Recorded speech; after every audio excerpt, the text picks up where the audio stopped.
Beyond the Mage. Greetings, fellow multiversal adventurers. It's an honor to have you back in this saga that has us all hooked. Official channel statement: this story is 100% epic fiction. So please don't attempt real magic, the results aren't guaranteed and insurance won't cover it. The rights to this masterpiece belong entirely to its brilliant original author. We are just a barge sharing it with you. Do you want to keep being part of this amazing community? Join our ninja army of subscribers on YouTube and give this content a like. And for true fans, our Patreon has exclusive ninjutsu waiting for you. Chapter 76: Knowledge Monopoly. The Radiant Bead is simply a simple magical item imbued with a radiance spell, radiance, evocation, zeroth ring. You touch an object no larger than 10 feet in any direction. Before the spell ends, the object will emit a bright light within a 20-foot radius and a faint light within a 20-foot radius beyond. The color of the light is determined by you. The light is blocked to you if the object is completely covered by something opaque. The spell ends if you cast it again or dispel it with an action. A zeroth ring trick with a similar effect of flash of light, slightly modified by an alchemist, was created as the Radiant Bead, a magical item resembling a rechargeable lamp. The damage was only minor, with some rune wear. The damage was extremely minor, a single repair plus from Goddard fixed it in seconds. However, to conceal his methods, Goddard stayed in the workshop for a full 15 minutes, deliberately wasting some materials to create the illusion of a normal repair process before leaving. Even so, it still seemed too fast. After all, Goddard had never witnessed a real repair craftsman repairing magical items. A moment later, Base, dressed in a long robe, strode over with shining eyes, his previous suspicion completely gone. "Did I pass the test?" Gouda asked knowingly. Of course. Base excitedly stepped forward, shaking Gouda's hand. "Welcome to the Craftsman's Guild. What should I call you?" "Google Ditto," Gouda replied, as usual, giving his resounding pseudonym. "Anna, help Mr. Google with his craftsman registration. Also, Mr. Google doesn't need to pay membership fees. And remember to reserve a spot for him at the top of the notice board at the entrance." Satisfied, Gouda left the Craftsman's Guild, now a repair craftsman recognized by the Bremen City Craftsman's Guild. He would enjoy the guild's legal and economic protection, a stable and preferential source of materials and a vast client base, as well as participation in the guild's regularly held activities. Most importantly, all of this was free. As a high-ranking member of the guild, Mr. Base waived his first year's membership fees.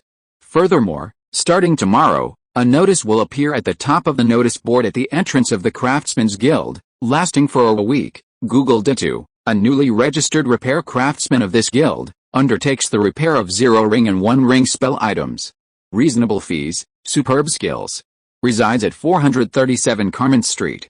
Working hours are from 9 a.m. to 5 p.m., with a 2-hour lunch break. God's next destination is the Bremen Mage Association. The city's 3 major mage associations are all located in the Deep Flow district. He still took a public carriage, still paying 4 copper coins for the entire journey. Nearly 40 minutes later, God got off and walked for another 5 or 6 minutes to reach his destination. 3 Deep Flow Street. Before him stood an ancient and solemn detached building.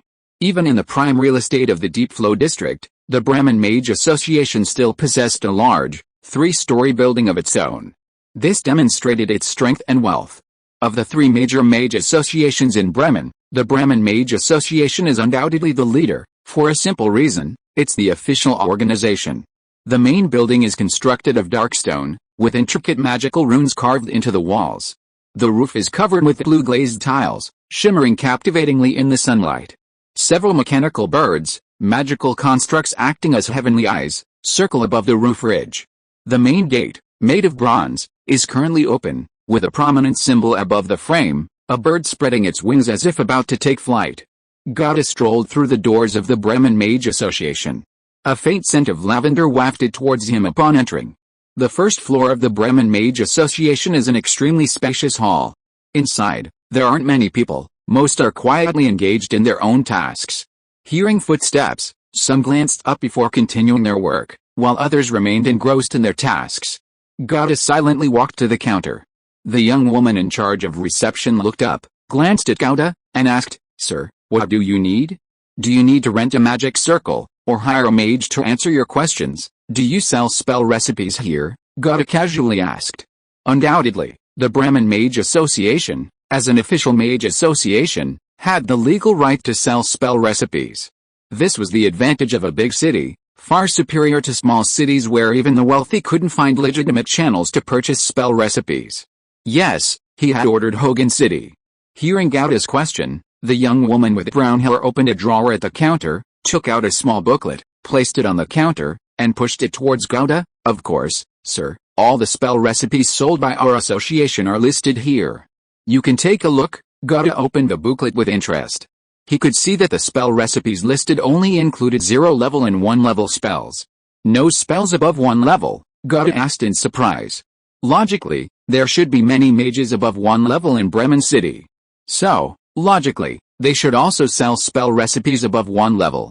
The young woman wasn't impatient and patiently explained, according to regulations, our authority to sell spell recipes is limited to 0th level spells and 1st level spells. Only the St. Sin Mage Association has the authority to sell 2nd level spell recipes. Above that, they're not for sale, so 2nd level mages can only buy spell recipes from the St. Sin Mage Association?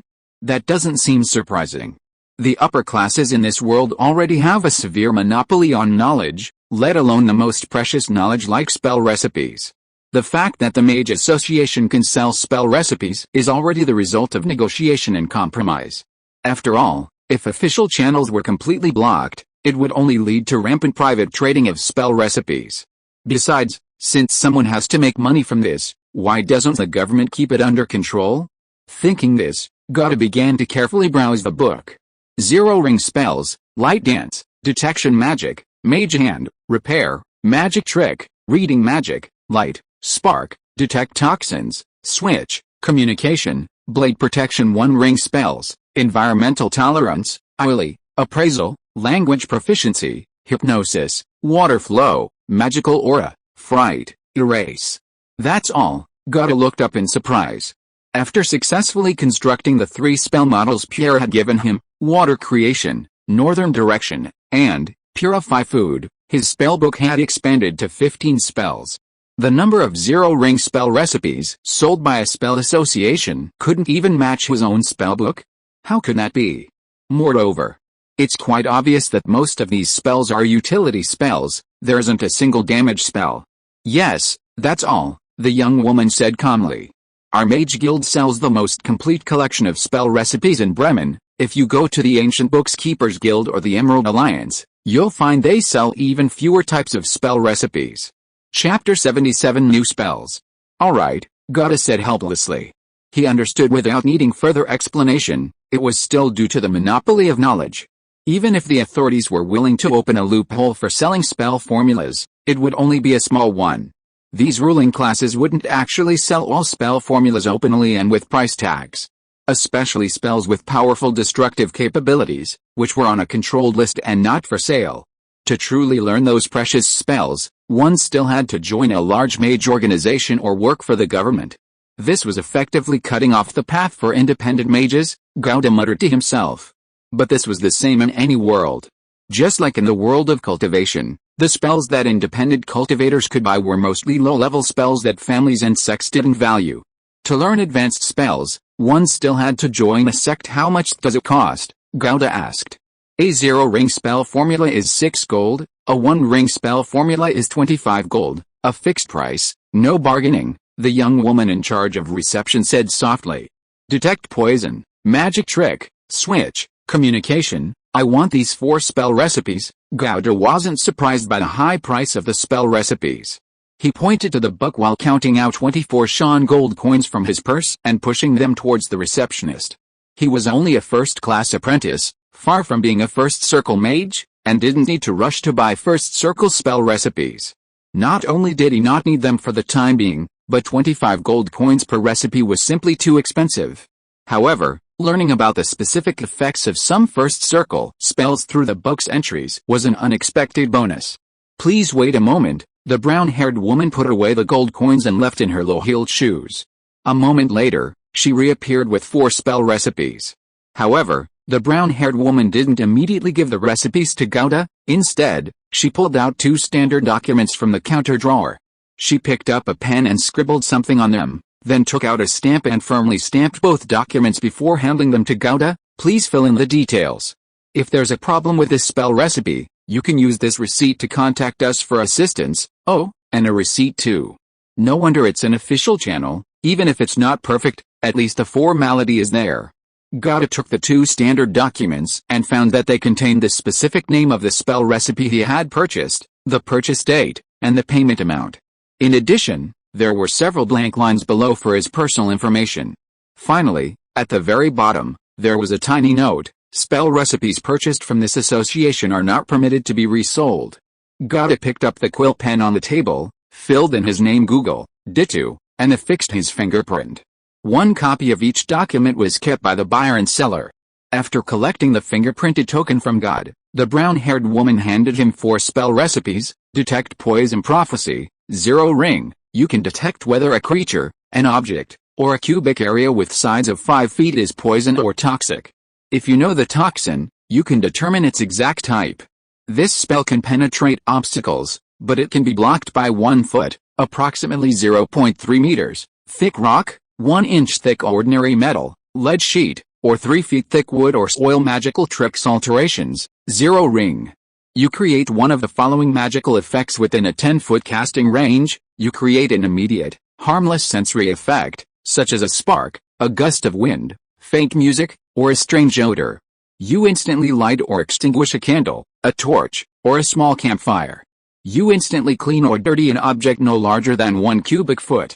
You instantly make a non-living substance no larger than 1 cubic foot cold, warm, or flavorful, with the effect lasting 1 hour. You create a patch of color, a mark, or a sign on an object or surface, with the effect lasting 1 hour. You create a palm-sized non-magical gadget or an illusory image. If you cast this spell multiple times, you can maintain up to 3 different non-instantaneous effects simultaneously, and one of the effects can be dispelled with a single action. Switch, alteration, 0 ring. You can open or close, as you choose, doors, chests, boxes, windows, bags, bottles, or other containers. If anything obstructs the opening or closing action, such as a latch on a door or a lock on a chest, this spell fails. Additionally, this spell can only open or close objects weighing less than 30 pounds, approximately 14 kilograms. Therefore, doors, chests, or similar items designed for large creatures are beyond the spell's capabilities. Message, alteration, 0 ring. You point your finger at a creature within 120 feet and whisper a message. The target, and only the target, will hear this message and reply in a whisper only you can hear. You can cast this spell through solid objects, but you must be familiar with the target and know that they are behind the barrier. The spell can be blocked by magical silence, a foot-thick stone, an inch-thick piece of ordinary metal, a thin sheet of lead, or a 3-foot-thick piece of wood. The spell does not require a straight line to transmit information. It can freely turn corners or pass through holes. These 4 tricks, while not providing any substantial combat boost to High Lords, are all highly practical. Detect poison needs no further explanation. It's a divine skill for both daily life and wilderness survival. High-level mages should have ways to become immune to poison, but for mage apprentices, poison is still deadly. Mastering this trick ensures that, with sufficient caution, it's almost impossible to be poisoned.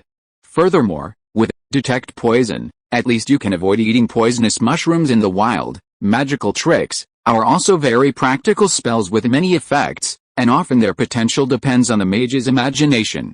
Even disregarding other aspects, the flavoring effect of magical tricks alone is worth the price. Create water with a water creation spell, then add a flavoring with magical tricks. Wouldn't it mean I could drink magical cola anytime, anywhere? Thinking about it this way, Gaudi couldn't help but marvel at how magical spells truly are. Switch and communication are similarly extremely flexible and practical tricks. Switch can avoid traps, operate mechanisms remotely, or be used for infiltration, while communication can enable encrypted communication in specific situations. Its most classic use is communication between teammates during battle.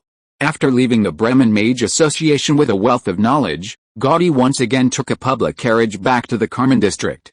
However, he didn't go straight home, but instead went to the workshop street to order a cloth embroidered with carving knife patterns and magical runes, intending to hang it on his front door.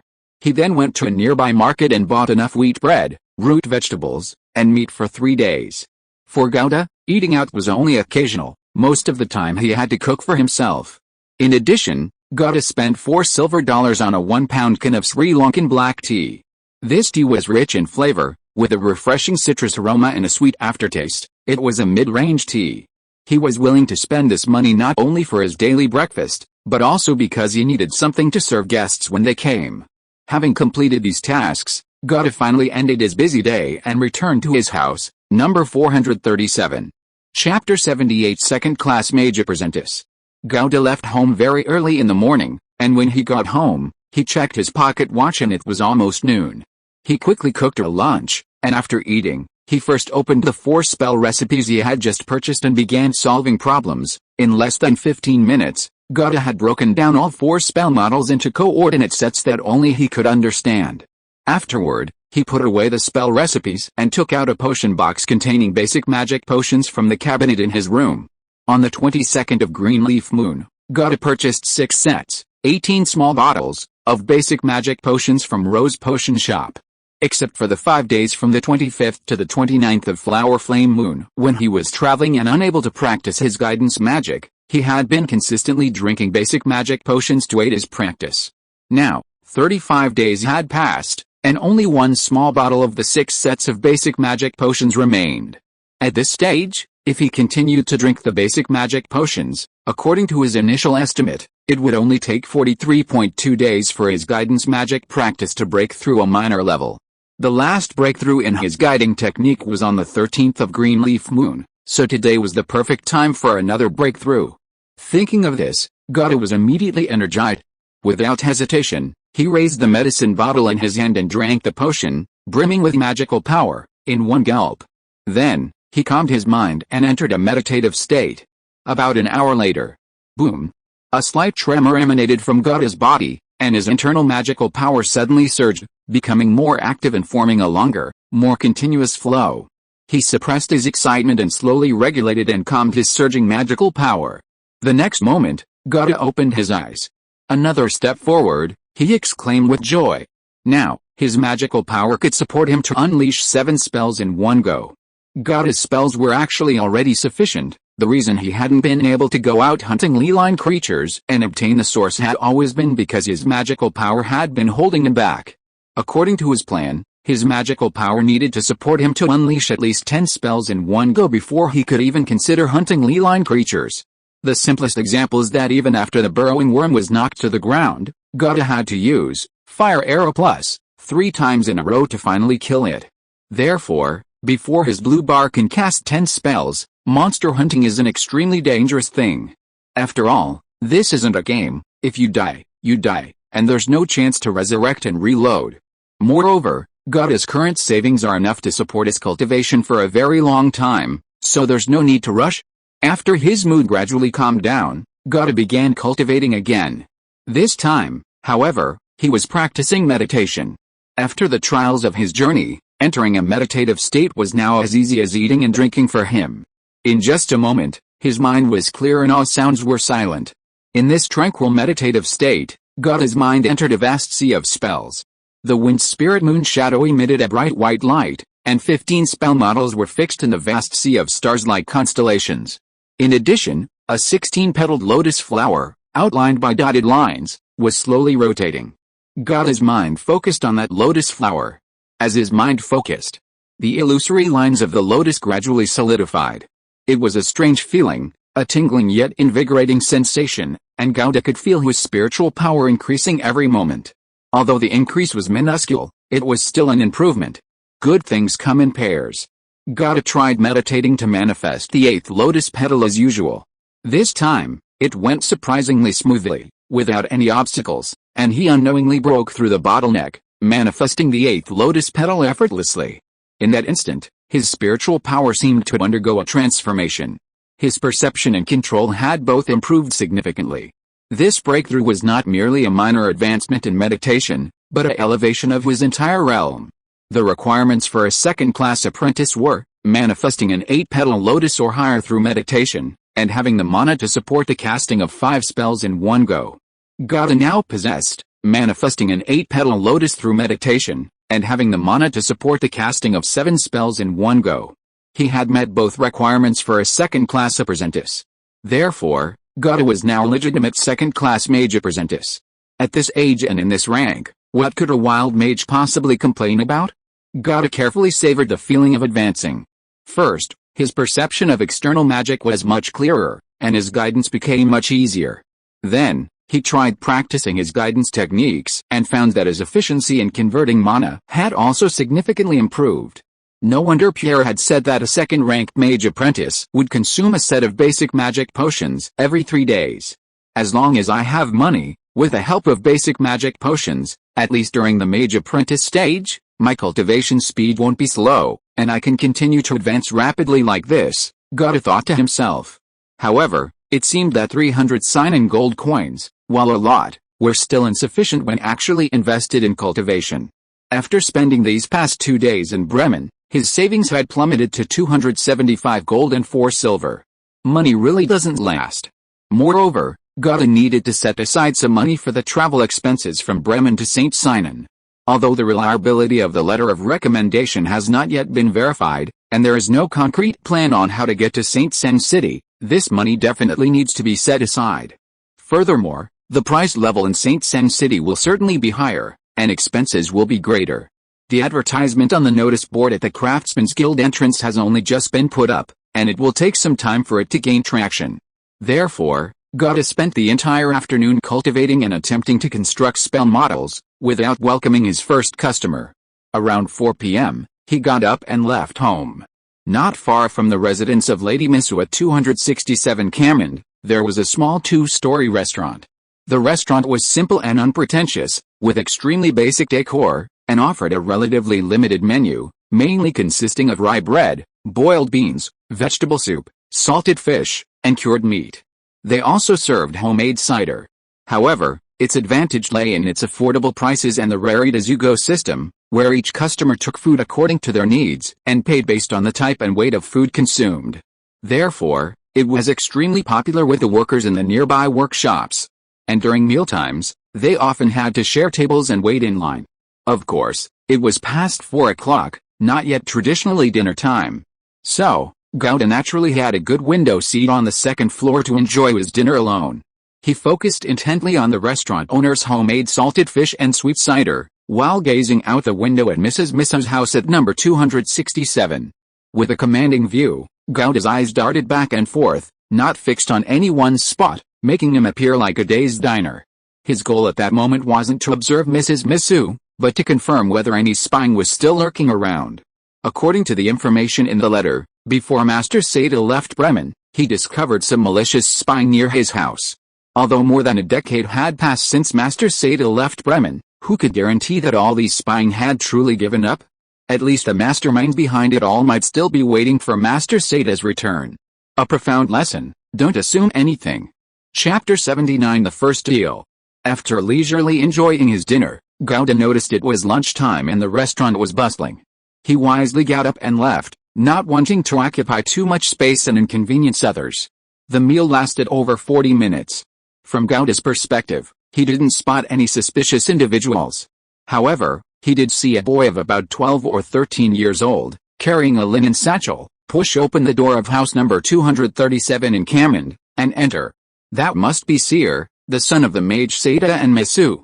Recalling the details in Seda's letter to his wife, Seer was likely also a mage apprentice, otherwise, he wouldn't have said that Seer's magical talent far surpassed mine. Seda had also planned to use the recommendation letter from the Cirrus Magic Academy for Seer. However, Gauda had no idea what level of mage apprentice Seer was. The world of mages wasn't like the cultivation novels he'd read in his previous life, where one could determine another's cultivation level with a mere thought. Mages didn't possess such methods, nor were they so easily astute. Unless a mage is willing to cooperate with someone's investigation, it's very difficult for anyone other than the mage themselves to accurately determine their mage rank. At most, one can make a preliminary judgment based on the spells cast and one's own experience. For example, someone who can cast first-level spells is at least a first-level mage. In fact, this situation is more reasonable and in line with common sense. In his previous life, no one could see through someone's assets at a glance. At most, One could make a preliminary judgment based on their spending. I need to check a few more times. Just because I didn't see anyone spying once doesn't mean there isn't one. After leaving the restaurant, Gowda wasn't completely at ease. After all, more than 10 years had passed, and even if there were still people spying, they probably wouldn't be as attentive as they were at the beginning. Therefore, multiple verifications were necessary. I'll come back tomorrow at noon, Gowda made his decision. Multiple verifications, covering different time periods, would make the conclusion more reliable. Sunrise, 2nd. After breakfast, Gowda locked the door and left home. He needed to go to the workshop street to pick up the curtain he had ordered yesterday. After retrieving the banner and hanging it at his front door, he would have another way to attract customers, instead of relying solely on the advertisement at the Craftsman's Guild entrance. With a banner in hand, Gowda boarded a public carriage and headed to the Siren District. Ironically, in the past 2 months, Gowda had barely managed to fulfill his small wish as the owner of the herb garden, commuting by carriage. After disembarking in the Siren District, he went straight to the potion shops. Compared to the three-way competition in Hogan City, Bremen City had far more potion shops, making the competition much fiercer. Gowda randomly chose a medium-sized potion shop and went inside. He noticed that the variety of potions in this shop was far richer than in Hogan City. Even basic magic potions were casually displayed on the shelves, unlike in Hogan City where they were kept in cabinets and not openly displayed. "Give me 10 sets of basic magic potions," Gowda said directly. His purpose in coming here was to replenish his basic magic potions. The basic magic potion he drank yesterday was his last one. "Yes, sir," to his surprise. A set of basic magic potions here only cost 6 gold, the price hadn't increased. 10 sets of basic magic potions only cost 60 gold, a saving of 5 gold compared to Hogan City. Bremen City's potion market was large enough that most potion prices were quite stable. Unlike Hogan City, where the price of basic magic potions wouldn't fluctuate due to a slight increase in the number of visiting mages. At the Craftsman's Guild, Anna, as usual, sat at the front desk flipping through a borrowed biography. The job of a receptionist at the Craftsman's Guild was generally easy and quite respectable. Therefore, competition for the position was fierce. She only managed to get it thanks to family connections. Casually flipping through the book, her thoughts drifted, and she couldn't help but think of the young restoration craftsman from yesterday. Mr. Bass said that, given the speed and skill with which he restored the luminous beads, unless he gave up, he would undoubtedly become one of the top restoration craftsmen in Bremen. "Amazing," Anna exclaimed. Only when she heard footsteps did she snap out of her reverie and look at the newcomer, a young woman in a pale purple dress. In an era before advanced dyeing techniques, anyone who could wear such a rare color as pale purple was invariably a person of high status. Anna quickly rose and greeted her warmly. "Good morning, esteemed lady. What can I do for you?" "I'd like to find a highly skilled restoration craftsman," the young woman said, biting her lip, a faint melancholy hidden in her beautiful eyes. Anna invited the young woman to sit in the reception area and then inquired about her specific needs. The young woman took out a beautiful necklace, radiating a blue-white glow from the side pocket of her dress. The necklace was crafted from pure gemstones, each linked by a silver chain as thin as a hair. The exquisite craftsmanship made the necklace appear light yet noble. Tiny runes were engraved on the surface of the gemstones, radiating magical power. However, this beauty was flawed. The most important gemstone at the center of the necklace had a noticeable crack. "This is a necklace left to me by my mother. Please help me find a highly skilled restorer to repair it," Anna said, looking at the crack on the gemstone for a moment before carefully considering her words. Repairing such a crack is not easy. A restorer's work tends to restore damaged magical runes. But this necklace was damaged first in its main body, which then affected the runes on it. If it were just wear and tear, it would be easier to remove the worn parts. But cracked in two, repairing it would be very difficult. Because a broken piece cannot support a complete magical rune. "Could we repair the crack first with restoration magic?" the young woman suggested. Anna thought for a moment and said, "I'm not sure if using restoration magic will affect the magical runes on it. Whether it's feasible or not depends on the restoration craftsman's opinion. They are the professionals. Then could you please recommend a suitable restoration craftsman?" The young woman's mood was slightly downcast. Anna stood up and took a roster from the counter, which recorded all the craftsmen registered in the Craftsman's Guild. She flipped to the page for restoration craftsmen, scrutinizing the few names. Finally, Anna's gaze fell on one name. Perhaps you could try him. The young woman looked closely and saw a restoration craftsman named Google Dito. His registration date was written on his name. He had just joined the Craftsman's Guild yesterday. Master Google just joined the guild. Has his skill level been verified yet? She phrased it tactfully, but the meaning was clear. Anna nodded. He may not be the most skilled of all the repairers, but for your situation, he might be the most suitable. In yesterday's assessment, Master Google restored a slightly worn luminous bead to pristine condition, as if it had never been damaged at all, without a trace of repair. This is something even other renowned repairers cannot do. He is very skilled at repairing damaged items, and he is also capable of repairing first circle magical artifacts. Your necklace is probably only a first circle magical artifact as well. Anna had a keen eye. I see, the young and beautiful woman nodded. Then I'll ask Master Google to help repair my lake heart. This is his address. Anna pointed to the address below Google Dito's name on the roster. 437 Carmen Street. Also, just a reminder, Master Google takes a 2-hour break at noon. If you want to see him, please do so before noon or after 2 p.m. I understand, thank you. The young woman stood up and left the Craftsman's Guild. Chapter 80 Jerica. Knock, knock, knock. A rhythmic and steady knocking sound rang out, echoing through the empty hall. Gouda, who had been busy all morning, stood up, quite surprised. Had a customer come knocking? The Craftsman's Guild's advertisement should have only been put up this morning. Was it really that effective at attracting customers? Or had a passerby discovered the banner he had just hung up at noon? Thinking this, Gouda walked to the door and opened it. The visitor was an extremely beautiful and young woman, her pale purple dress shimmering and highlighting her graceful figure. A faint melancholy lingered in her eyes. Behind her stood an elderly man in uniform, his face respectful. He seemed to be the butler. A richly decorated carriage was parked by the roadside, its strong horses swaying gently in the breeze. Hello, is Master Google here? I need to speak with him, the young woman asked politely.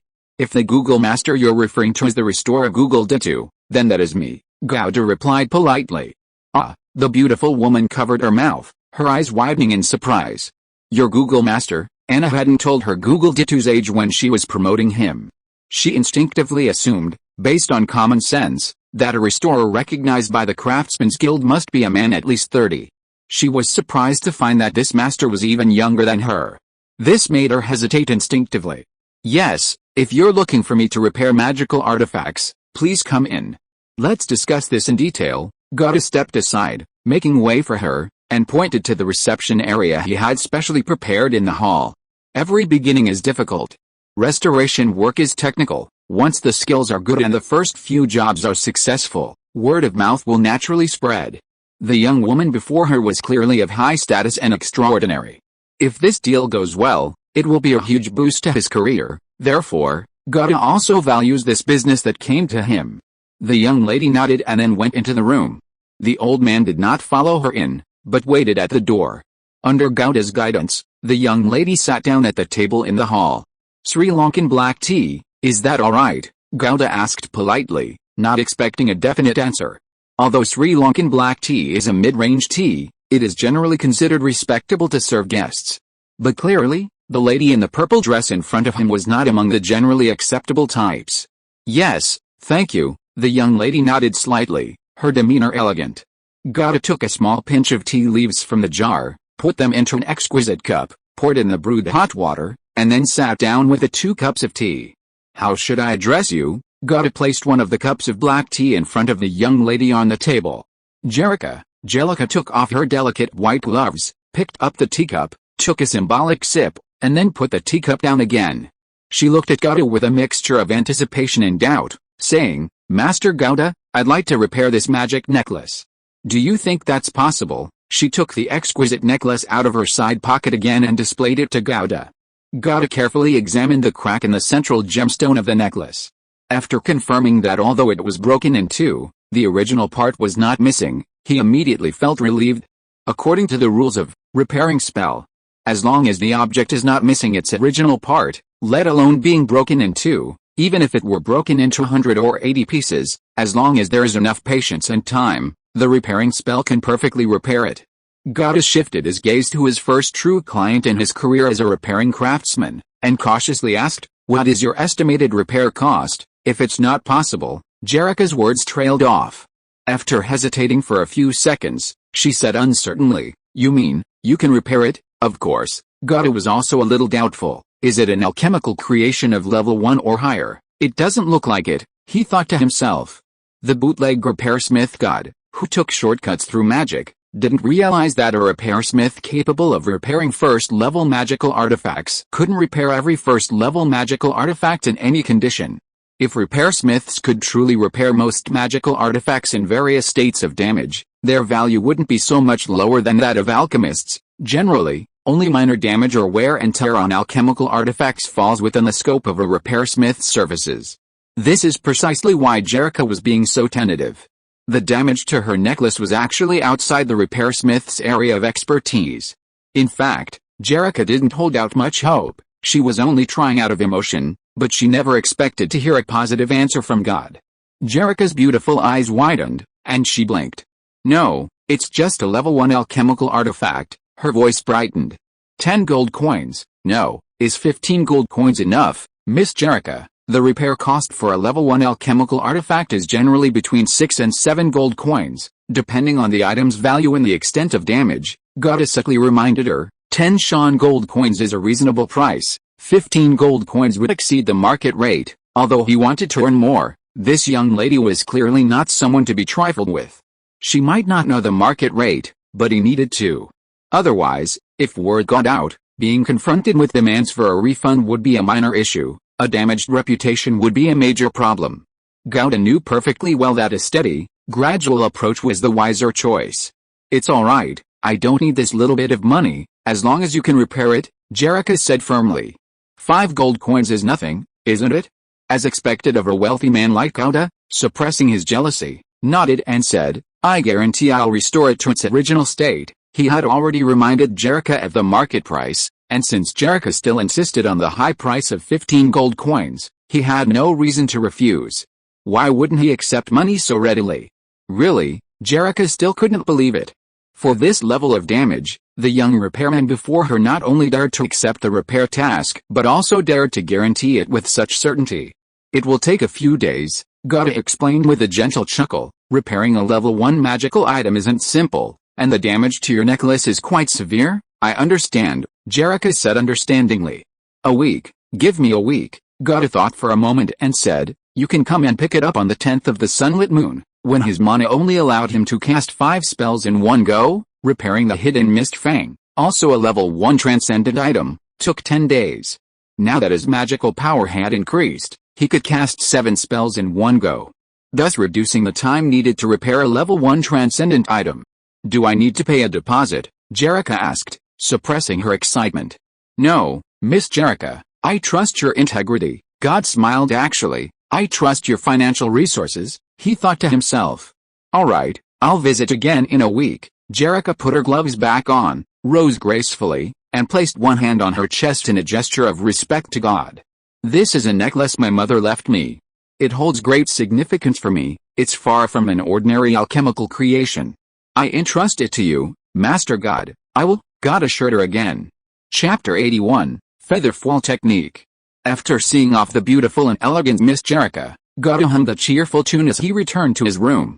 He had thought it would take at least a few days for the advertisement to gain traction before he received his first order.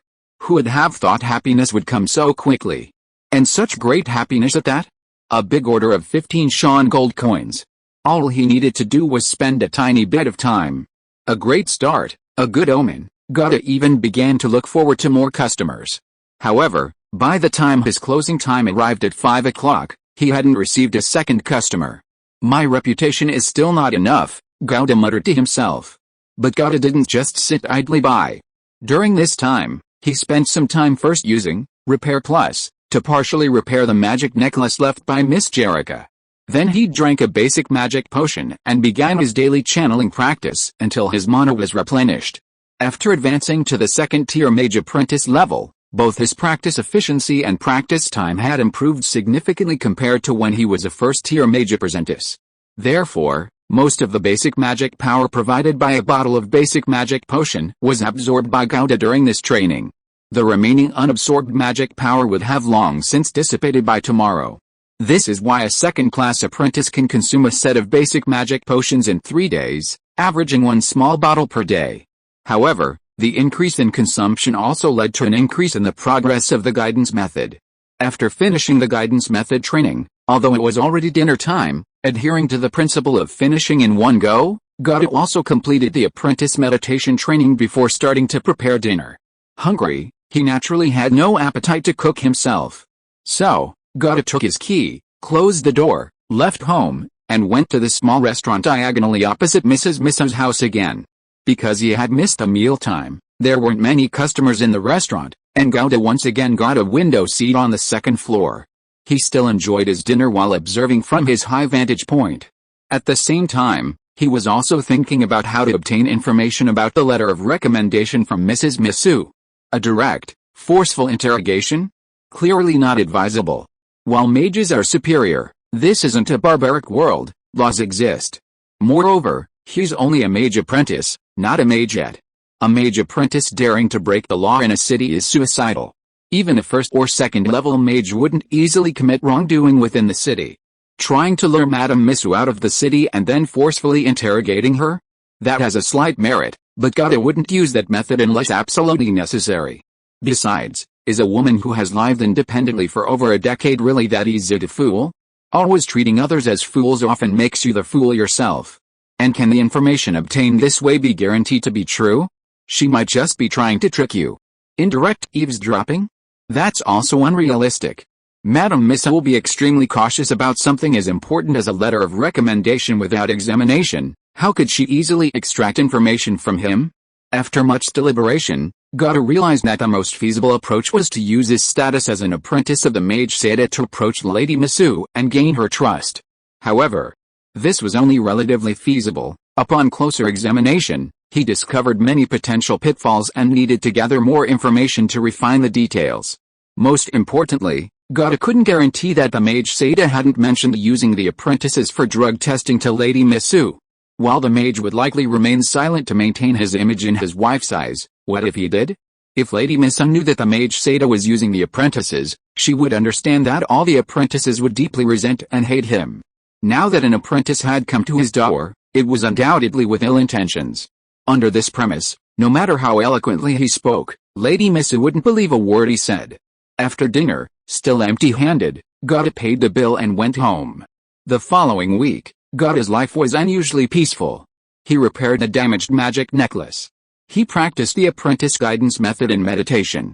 He constructed spell models for the 4 newly acquired level 0 spells. Simultaneously, he actively gathered information about St. Sen City to prepare for his journey there. He also occasionally dined at the restaurant, observing for any suspicious individuals. If the mastermind behind forcing the Mage Seda to leave was still alive, revealing his identity rashly would likely not only fail to gain Lady Misu's trust, but also subject him to persecution. During this time, 2 or 3 other customers, attracted either by the advertisements at the Craftsmen's Guild's entrance or by chance seeing the banner Gaode had hung outside soliciting customers, came to his door. However, upon hearing that Gaode still had items to repair and required waiting, and seeing that he was too young, they all chose to find another expert. Gaode, though helpless, understood. Just like on Earth, only specialist appointments are worth waiting for. If a regular appointment is unavailable, people usually try another doctor. He was currently considered a regular appointment, and the kind that looked like an intern. However, Gaode wasn't in a hurry. Once he established his reputation and became an expert, business would naturally flow in. Bremen was a large city with many restoration craftsmen, but those who could truly be called experts were few and far between. And with his magical cheating, overtaking them was only a matter of time. Sunrise, the 9th. As the last line of the magical rune on the central gemstone of the necklace was completed, a bright, pale green magical light flashed suddenly and then disappeared. Gato let out a long breath, and the aura of magical light in his hand faded as well. Done, he looked at the beautiful necklace in his hand, radiating a blue-white glow. The largest ocean sapphire at the center of the necklace had been restored to its original state, with no trace of its former crack. The magical runes on it blended seamlessly with the gemstone's color, concealed by the gemstone's brilliance. Without close inspection, the runes were virtually invisible. This gave the necklace both extraordinary power and exceptional beauty. It's evident that the alchemist who crafted this gemstone necklace possessed exceptional skill. Of course, when evaluating the quality of an alchemical creation, appearance is always a secondary factor. The most important criterion is always the magical ability inherent in the object. By this standard, this necklace still surpasses the average level. Gada focused his mind on the necklace, and the information flow returned. It possesses a slight magical energy gathering effect. It also comes with a one-time automatically triggered first-level spell, Featherfall. When you fall at least 20 feet while wearing this necklace, you will instead fall at a speed of 10 feet per second, thus avoiding fall damage. The necklace will be damaged upon impact. If you are listening to this novel on a channel other than Fanfic World, it means it was downloaded and re-uploaded without effort. We warmly invite you to visit our channel, Fanfic World. There you will find the original version of this story and many other novels of various genres. We look forward to seeing you dive into a world of incredible novels. Chapter 82 Number 1, Shenliu Street. Featherfall Gad received information about a new first-level spell. At the same time, he realized why the magical necklace was damaged so strangely. Everything else was intact, except for the central gem, which was split in two. This was truly unimaginable how it could have happened. It couldn't be that an assassin tried to stab Miss Jericho with a dagger and, in a ridiculous twist of fate, accidentally stabbed the gem, could it? He had actually wanted to ask how the necklace had become like this when he first saw it. But this was, after all, a guest's privacy, so God wisely restrained his curiosity and maintained proper boundaries. But now, everything was explained. It turned out that the necklace's automatic trigger spell had been activated, causing the gem to break. So, Miss Jericho fell from a great height not long ago, God murmured, stroking his chin, recalling the lingering melancholy in Jericho's beautiful eyes, and immediately conjured up 18 melodramatic scenarios in his mind. However, looking at it this way, my 15 gold coin repair fee doesn't seem too high. Generally, a reasonable repair fee for extraordinary items is about 10% of their intrinsic value. Normally, a level 1 alchemical artifact is worth around 65 gold coins. But this necklace is different. Its accompanying level 1 spell, Featherfall, is just a bonus. The real important thing is its slightly powerful magic gathering effect. This term might be a bit difficult to understand, but simply put, it comes with a spirit gathering array, making it a level 1 extraordinary item that aids in cultivation. This type of extraordinary item is far more expensive than other types of the same rank. Even at level 1, it can sell for over 200 gold coins. Adding the value of the gem itself and the accompanying one-time life-saving spell, the necklace's value can even approach that of a level 2 extraordinary item, selling for a staggering 300 gold coins. This isn't just wearing a necklace around your neck, it's wearing a whole herb garden around your neck. God is secretly envious. The next day, the 10th of the month, Gauda's pocket watch showed only 8:30 in the morning. He was still enjoying his simple breakfast, a homemade onion and potato pancake with a cup of black tea. A knock sounded at the door. He had to stop eating, wipe his mouth with a damp towel, put away the unfinished pancake, and then go to the door to open it. It was the young and beautiful Miss Jericho who had knocked. Compared to a week ago, Miss Jericho was in much better spirits today. The melancholy in her eyes had disappeared. Google Master, Jericho looked at Gauda expectantly, yet also a little nervously. I haven't disappointed. Gauda had already guessed it was Jericho knocking and knew her eagerness, so he got straight to the point and reported the good news. He stepped aside to make way for her. Come in. Jericho's expression visibly brightened with excitement. Still Sri Lankan black tea? Gauda asked, leading Jericho to the reception area. Jericho nodded. Gord went to the kitchen, skillfully brewed 2 cups of black tea, and returned to the reception area. As Jericho politely drank her tea, Gord smiled and took the necklace from his pocket, handing it to her. Such a valuable item naturally needed to be carried at all times. Take a look. The moment Jericho saw the necklace, her eyes widened. Although Gord had told her at the door that the repair was complete, she never imagined it would be so perfect. There were no flaws whatsoever. It was impossible to tell it had ever been damaged. She took the necklace, concentrating her mental energy to examine its extraordinary power. Soon, a clear look of joy and astonishment appeared on Jericho's face. Master Gord, your craftsmanship far exceeds my expectations. I apologize for my initial doubts about you because of your youth. Gord smiled and said, it's all right. You won't be the first person to have that thought. nor will you be the last. Compared to your craftsmanship, your age is indeed too young, Jerica remarked.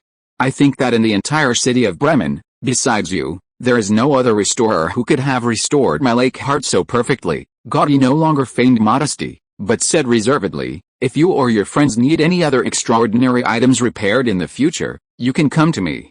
I can generally handle extraordinary items of level 1 and below, of course, Jerica assured him. Then, as if suddenly remembering something, she quickly reached into her side pocket and took out an exquisite sky blue purse made of soft, delicate lambskin. She untied the drawstring. Gotti noticed that each of the 2 slender silk cords was tied with a miniature silver badge. The badge's design seemed very familiar to Gotti. A bird with outstretched wings was prominently engraved in the center. While Gotti was still trying to recall where he had seen this design before, Miss Jerica had already taken out 15 shimmering Sean coins from the purse and pushed them in front of Gotti. Master Google, here is your payment, thank you for your generosity. A glint of light flashed in Gouda's eyes, his eyes instantly lighting up at the sight of money. Payment was made, goods delivered. Jerica rose to leave. Gouda politely saw her to the door, and just as he was about to turn away, Jerica called him back. Master Google, thank you again for your help.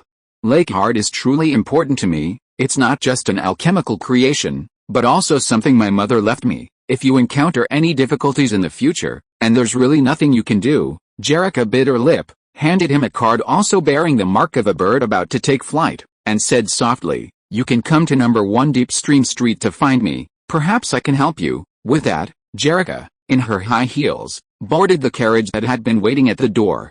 Gouda stood at the door, watching the carriage depart, then looked down at the business card in his hand. He finally remembered where he had seen the bird about to take flight before, above the gates of the Bremen Mage Association. The address of the Bremen Mage Association is number 3 Shenliu Street. Number 1 Shenliu Street is the city lord's mansion. Although Gouda had some vague guesses about Jerica's family background before, knowing that she must be of noble status, he never expected her to be of this caliber. Who would have thought that he would be able to establish a connection with the most prestigious family in the city after only 10 days in Bremen? In fact, Gouda didn't think that what he had done deserved any thanks from her. After all, it was just a normal transaction. If she was willing to thank him verbally, that was just politeness and good manners, and he never expected anything more. He just never expected such a big unexpected gain.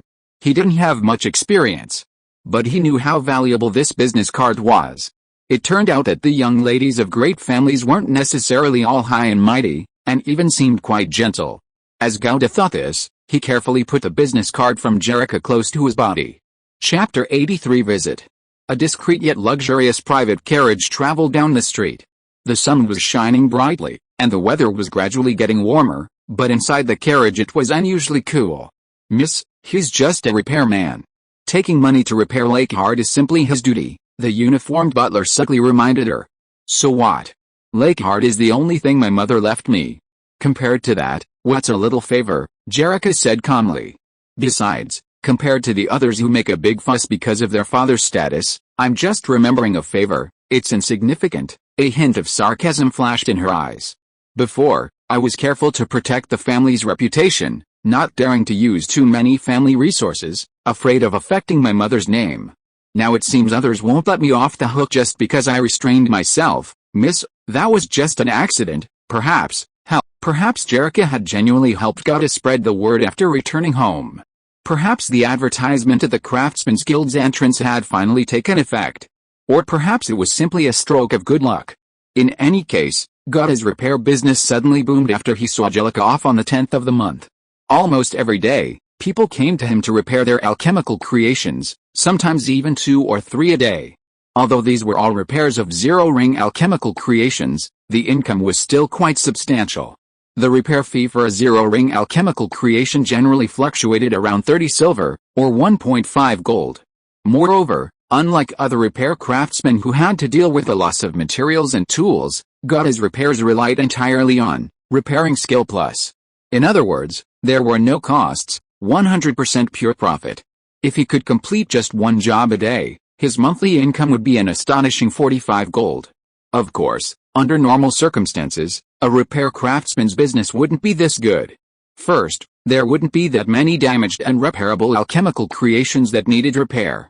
Second, The competition among repair craftsmen was quite fierce. With this division of labor, a typical repair craftsman was considered lucky to get one job every 2 or 3 days. But Gauda was an exception. Because of his superb skills, and exceptionally so, the alchemical artifacts he repaired showed absolutely no trace of their original damage. Even though severely damaged, beyond the capabilities of other repair craftsmen, could mostly be restored by him. Furthermore, his work time was short. Customers often arrived in the morning and received their perfectly restored alchemical artifacts by the afternoon. His prices were fair, he didn't overcharge based on his superior skills, therefore, Gauda's reputation quickly spread in a small circle. People in the neighborhood all knew that at 437 Carmen Street, there was a young and highly skilled repair craftsman. With his celebrity effect, business naturally boomed. However, Gauda knew this was only temporary. After all, the total number of alchemical artifacts in a city was roughly around a certain value, as damaged and unusable alchemical artifacts were extremely rare.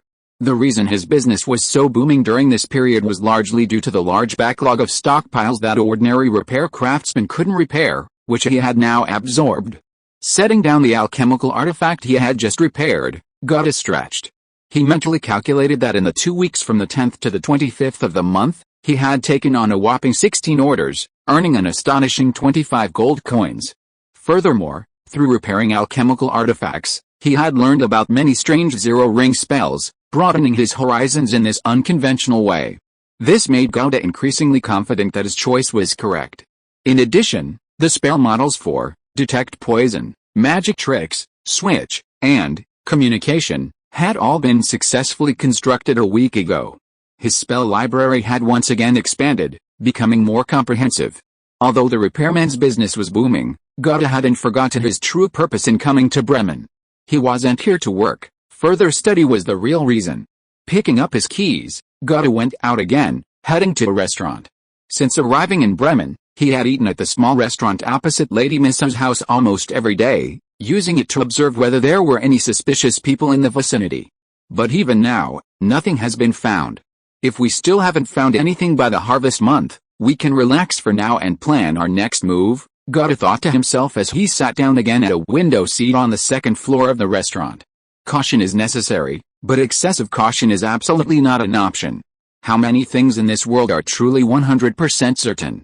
Using a month to confirm whether any suspicious individuals are still spying on the Missu family is already more than cautious on Gauda's part. Any more than that would be a waste of time, not caution. Besides, the restaurant's menu hasn't changed much in a month, he's already tired of it. Today, still nothing. The month of sunshine quietly passed. The wheat, having survived the scorching sun of the month of sunshine, will ripen and bear fruit this month, ready for harvest. This is the harvest month. Harvest month, day 1. Gauda had breakfast early, hung a sign at the door saying the day was closed, and then left Carmen Street by public carriage. He first went to a large store in the Siren district, spending 30 silver on 2 bottles of exquisitely packaged sparkling wine.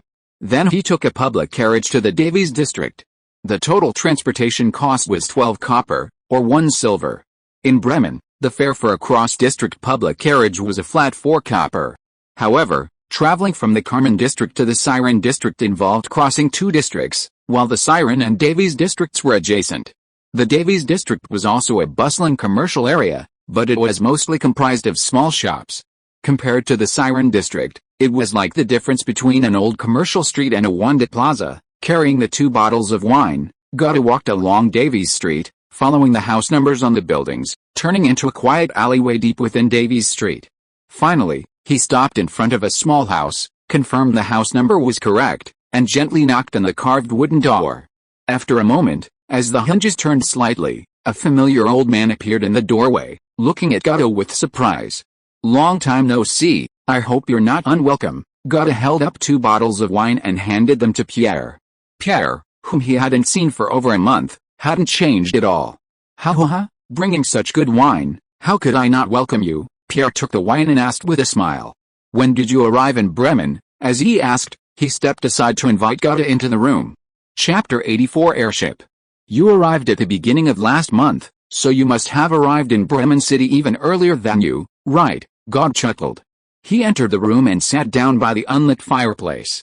Pierre brought over 2 cups of hot tea and sat down opposite God. You were indeed faster than me. I didn't finish everything until almost the middle of the month, and I didn't arrive in Bremen City until the 14th. Why were you in such a hurry to leave Hogan City? Pierre asked curiously, God's actions far exceeding his expectations. God picked up his porcelain cup, took a sip of tea, and said honestly, I thought your reminder made a lot of sense at the time. After returning, I discovered that the magic concentration in the outskirts of Hogan City had increased significantly, matching the 2 signs of the formation of the ley lines. Most importantly, I later discovered, God recounted his findings at the sewer entrance to Pierre in detail. The mass rat. After hearing the inside story, Pierre couldn't help but exclaim, the culprit behind all this is them. You've heard of the mass rat? God asked curiously. He only learned of this term through Wind Spirit Moon Shadow. I'd heard of it before.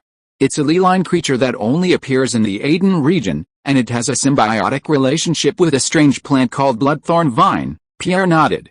The eyes of the mass rat possess a hypnotic supernatural ability, but it doesn't have much killing power itself. As long as you avoid the hypnotic red light emitted from its eyes, you can easily kill it, and their eyes are common potion ingredients, with a pair of eyeballs worth about 3 gold, because they are extremely weak in combat, and their eyeballs are very light and easy to carry. They accumulate little by little.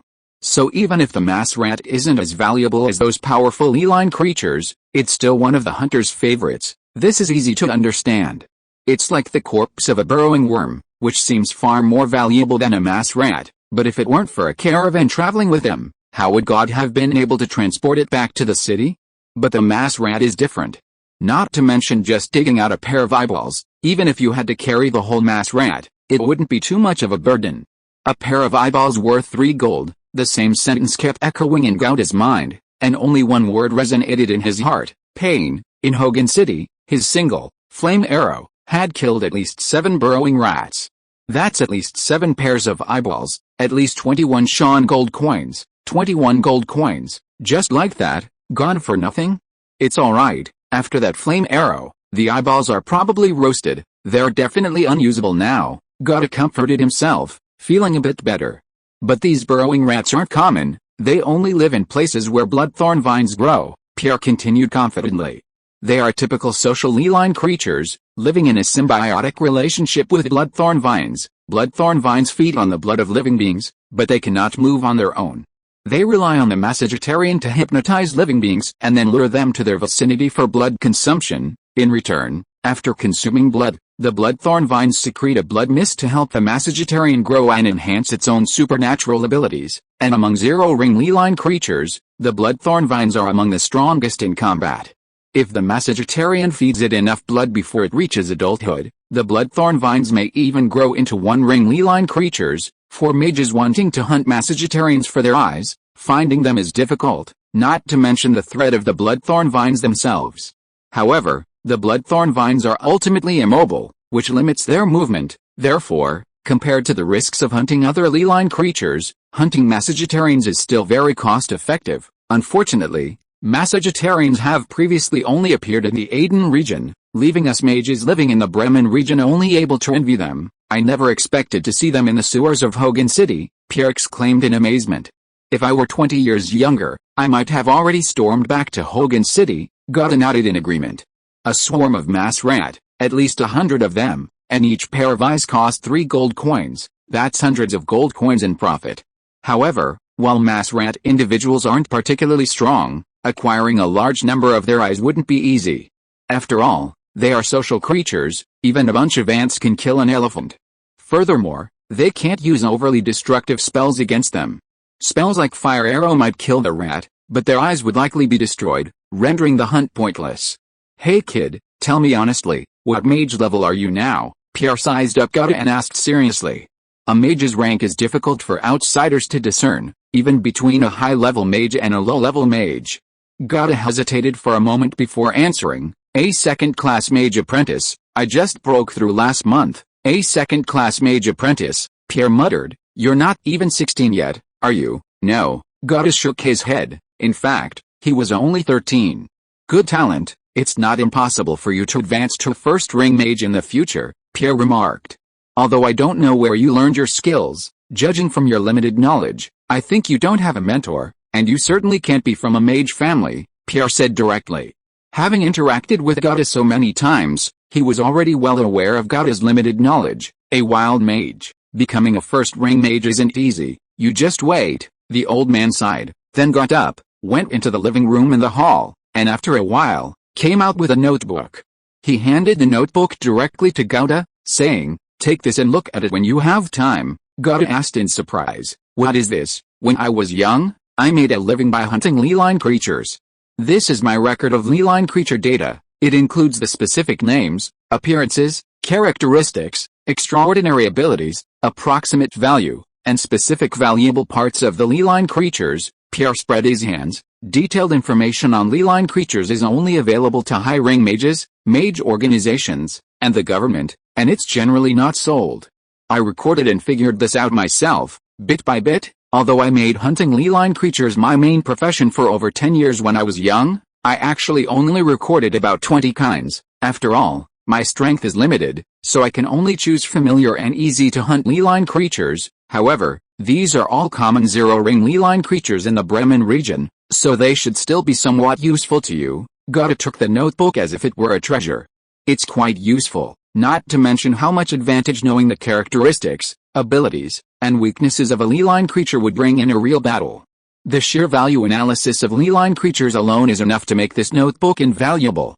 Otherwise, situations like the Masacro Mouse Eyeball, a treasure trove right before Gata's eyes, where he knew nothing about it, would surely recur. Even with sufficient magical power, hunting leeline creatures wouldn't be feasible without a thorough understanding of them. The risks are high, and the rewards low." The two sat by the fireplace, listening to the occasional sounds of passers-by outside the window, conversing for a long time. Pierre mainly recounted his experiences and insights from hunting leeline creatures in the wild when he was young. Perhaps this is what they mean when people, once they get older, like to reminisce about their glorious days with younger generations. Gata listened intently, feeling both anticipation for hunting leeline creatures and gratitude towards Pierre. He and Pierre were not related, having only done a few business deals together, but Pierre had provided him with a great deal of help. "When I was young, I always wanted to go out and see the world, like visiting Saint-Cyenne, but unfortunately, I never found a way, which is quite a regret." Seeing that they had been chatting for quite a while, Pierre was ready to end their conversation. "Now that I'm older, my mindset has matured, and I actually think it's quite nice to be able to live a peaceful life in one place. Isn't there a direct way to get from Bremen to Saint-Cyenne?" Mentioning Saint-Cyenne, Gaudet had also had a question and asked, following the topic. He had been in Bremen for a month, and during that time he had searched extensively for a way to Saint-Cyenne, but hadn't found a single clue. Generally, the only way to get to Saint-Cyenne is by water, but there's no direct waterway connecting Bremen and Saint-Cyenne, so you have to transfer multiple times. To get from Bremen to Saint-Cyenne, you'd have to transfer at least 5 or 6 times. That's so troublesome. Gaudet's brows furrowed. "But if we're talking about direct routes, there are. It's just that ordinary people don't have access to them," Pierre added, changing the subject. "What's that?" Gaudet's curiosity was immediately piqued. "An airship," Pierre said casually. Chapter 85 Human Nature. Airships. Gaudet's eyes widened. Even knowing that in a world with supernatural powers, the way technology is developed would be vastly different from Earth's, he was still shocked by the existence of airships. A world without cars or trains, yet they've already developed airship technology? Wow. Yes, airships have always been the most common mode of transportation for high-ranking mages on the continent. Waterways require various detours and are not fast enough. Land routes are even more complicated and extremely dangerous in uninhabited areas. In comparison, airships are the fastest, safest, and most comfortable mode of travel. Gaudi King suppressed his inner turmoil. "Then why haven't I seen an airship in a month since I arrived in Bremen?" Pierre sighed helplessly. "Because our country is just a small duchy, therefore, Sean's airships are not only outdated but also extremely few in number, mostly controlled by the government, large merchant houses, and nobles. They haven't yet entered the civilian sector. An airship is extremely expensive, and it's not just a matter of buying it. There are also considerable annual maintenance and repair costs, as well as the need for staff. The operating costs are extremely high. For airships to become widespread in the civilian sector, there must be sufficient passenger traffic to ensure profitability or even break even. This is simply impossible in a small duchy like ours, because Sean is poor, and the people of Sean are poor. Most people can't afford airships, Pierre said, shrugging. So, there are no airships in Bremen. Hearing this, Goethe understood.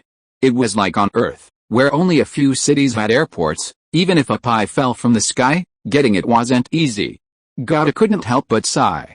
Before even figuring out the reliability of the letter of recommendation, the next problem was already laid bare. The journey to St. Sean was too long and winding. From Hogan to Bremen, he could travel with a caravan. But from Bremen to St. Sean, it would be difficult to find a caravan that could take him anywhere. Taking an airship was the most convenient option. But where would he find an airship? Come on, lunch is on me. Pierre, unlike God, didn't have such ulterior motives and happily stood up to greet him.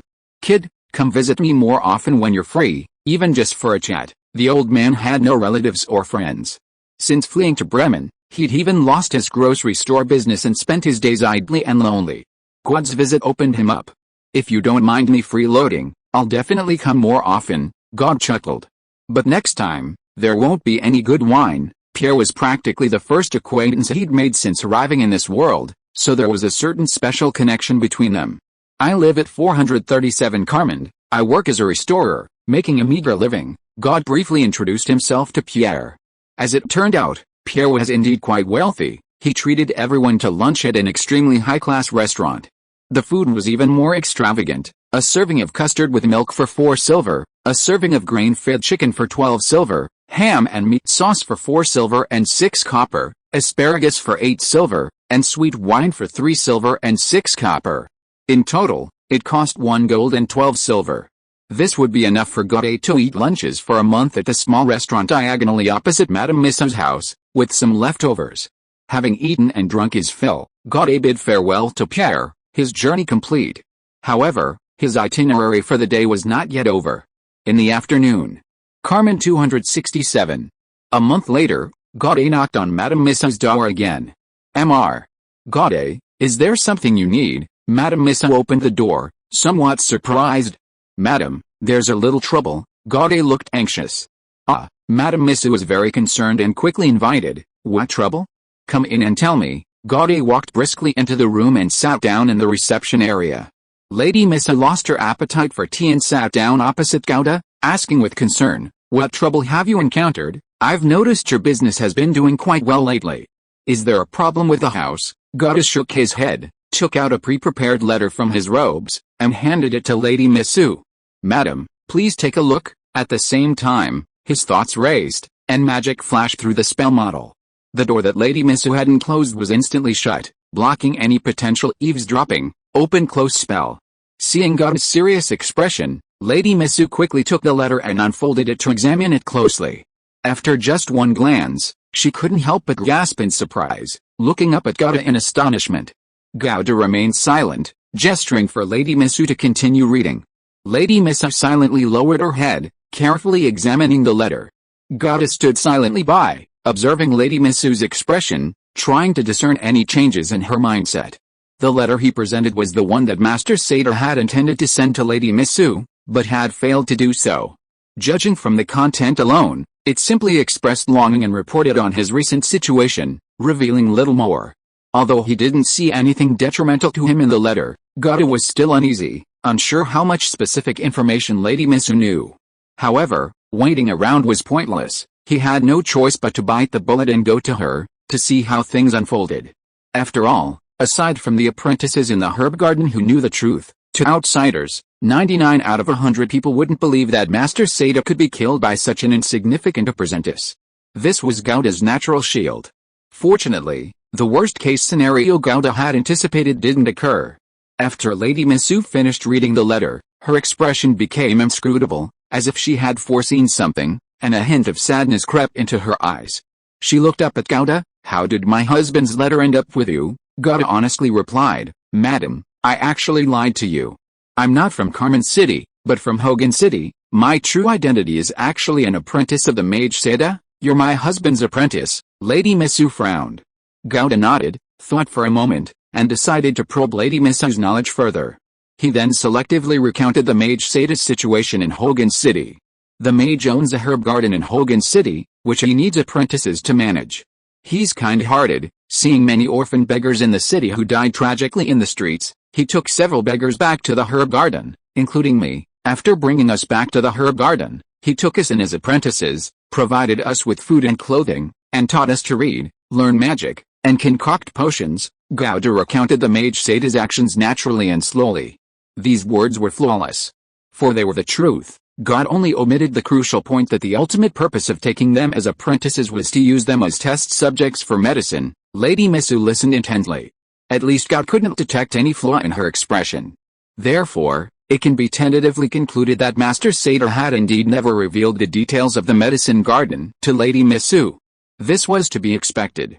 Before being forced to leave Hogan City, Master Sada was not a ruthless black mage. Later, after embarking on this path for his own benefit, his former conscience might not necessarily make him feel guilty, but it would most likely lead him to conceal the truth from those closest to him to maintain his image and persona. This is human nature. Such is human nature. Chapter 86. It's good to be confused sometimes. Until 3 months ago, the master, due to poor health and his constant research into potions, fell ill and was bedridden. Medicine couldn't cure him, and ultimately, at this point, Gauda's expression turned sorrowful. After listening to Gauda's entire story, Lady Misu remained silent for a moment, finally saying softly, 13 years ago, we parted, and it turned out to be the last time we saw each other. Gauda was somewhat surprised.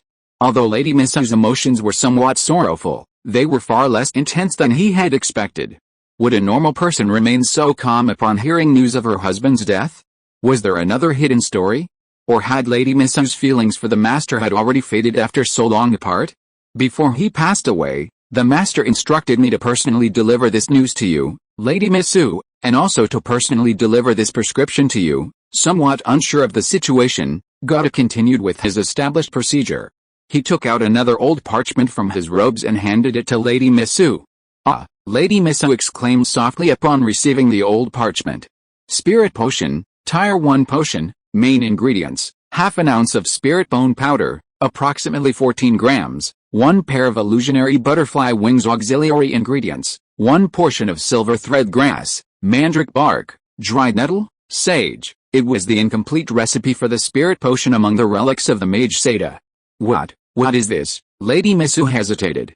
The mage devoted a great deal of time and energy to this recipe. Before falling ill, only the verification of the final auxiliary ingredient was needed to complete it, said God. Success is so close, it's just a pity, Madam Misu, although the prescription isn't completely complete, it's almost there, so you should understand the preciousness of this prescription, which is why the mage specifically instructed me to deliver it to you personally. He didn't trust anyone else with a prescription. However, he also specifically reminded me that there might still be people secretly spying on you in Bremen, and told me to be careful. The mage said he was forced to leave for Hogan City by these people. So, madam, God said apologetically, I used a false identity to deceive you at first because I needed time to confirm if anyone was still spying on me. I'm sorry, I understand, it's not your fault, you don't need to apologize, Madam Misu sighed, carefully putting the prescription away from her body. Before he left, I thought this day might come, she sighed, and tears finally welled up in her eyes. Besides this prescription, there should be something else he wants you to deliver to me personally, right? Gauda's heart skipped a beat, he knew the crucial point was approaching. There's no need to give me that, you can keep it yourself, but before he could speak, Madam Misu spoke first, leaving Gauda stunned. Madam, what is this, that thing? It should be a scroll, right? Gauda hesitated for a moment, then nodded. Now that things had come to this, even if it was just to see what Madam Misu was up to, he didn't need to pretend ignorance any longer. It's actually a recommendation letter from the Seer's Magic Academy, Madam Misu said directly. With a scroll, you can unconditionally enter the Seer's Magic Academy to study magic. Gauda feigned surprise. It's also the source of what drove my husband away, Madam Misu continued. The so-called mastermind, he knew perfectly well, was someone from the Harel family, a family with whom his family had been close friends for generations. Back then, the ancestors of my husband's family, the Norman family, and the Harel family were close friends who had gone through life and death together. During an adventure in ruins, they made an invaluable contribution to the Duchy of Sienne. When they were rewarded, they both chose a letter of recommendation from the Sears Magic Academy as a guarantee for their family's continued lineage. However, later, my husband's family gradually declined, while the Harel family prospered, even leaving Bremen and establishing a foothold in Saint-Cyenne. Until my husband's generation, his family was reduced to a single heir. The once powerful family was practically extinct. Apart from him, very few people remembered the Norman family's name. Nothing much had happened. We were content living our own lives, but 13 years ago, the Harel family came knocking, wanting to buy the letter of recommendation he possessed. Indeed, besides him, only the Harel family would know he had this, but my husband was adamant about not agreeing, insisting that the letter of recommendation had already been sold. I kept trying to persuade him that it wasn't necessary, that being together as a family was more important than anything else. Why bother with something external? But he just wouldn't listen. In the end, he was forced to leave for Hogan City. And our family was torn apart, never to see each other again. The mist that had been welling up in Mrs. Missa's eyes finally turned into tears that rolled down her cheeks. "Madam, please accept my condolences," God sighed inwardly. Mrs. Missa wept silently for a long time before wiping away her tears with a handkerchief. "I'm sorry, I lost my composure." God shook his head, indicating that it was all right. My husband meant that he wanted to use this letter of recommendation to send Sel to study at the Sears Magic Academy, Mrs. Missa explained, having recovered. Although this letter promises Sel unconditionally entry into the Sears Magic Academy, getting in is no easy feat. The Harel family is now in Saint-Cyenne City, and their influence is immense. Perhaps those who forced my husband to hand over the scroll now believe Zelda won't return and have given up monitoring our family. However, the moment I set foot on the streets of Saint-Cyenne City with this letter, even before I arrive, while I'm still on the road, the person behind it all will likely receive the news. Madame Missa was frighteningly calm. In Bremen, my husband was forced into such a predicament. How can my wife and I, a widow with a child, possibly fight against the local tyrants, the Harel family, in Saint-Cyenne? Besides, I don't want to think about it anymore. Being together as a family is the best thing. Great achievements aren't necessary. Furthermore, even if I go to the Sears Magic Academy, it doesn't guarantee anything. Success ultimately depends on the individual. External circumstances are merely a supplement. An ordinary person is not inherently guilty, but because they possess a precious jade, they may incur blame or misfortune. My life with Sear is quite good now.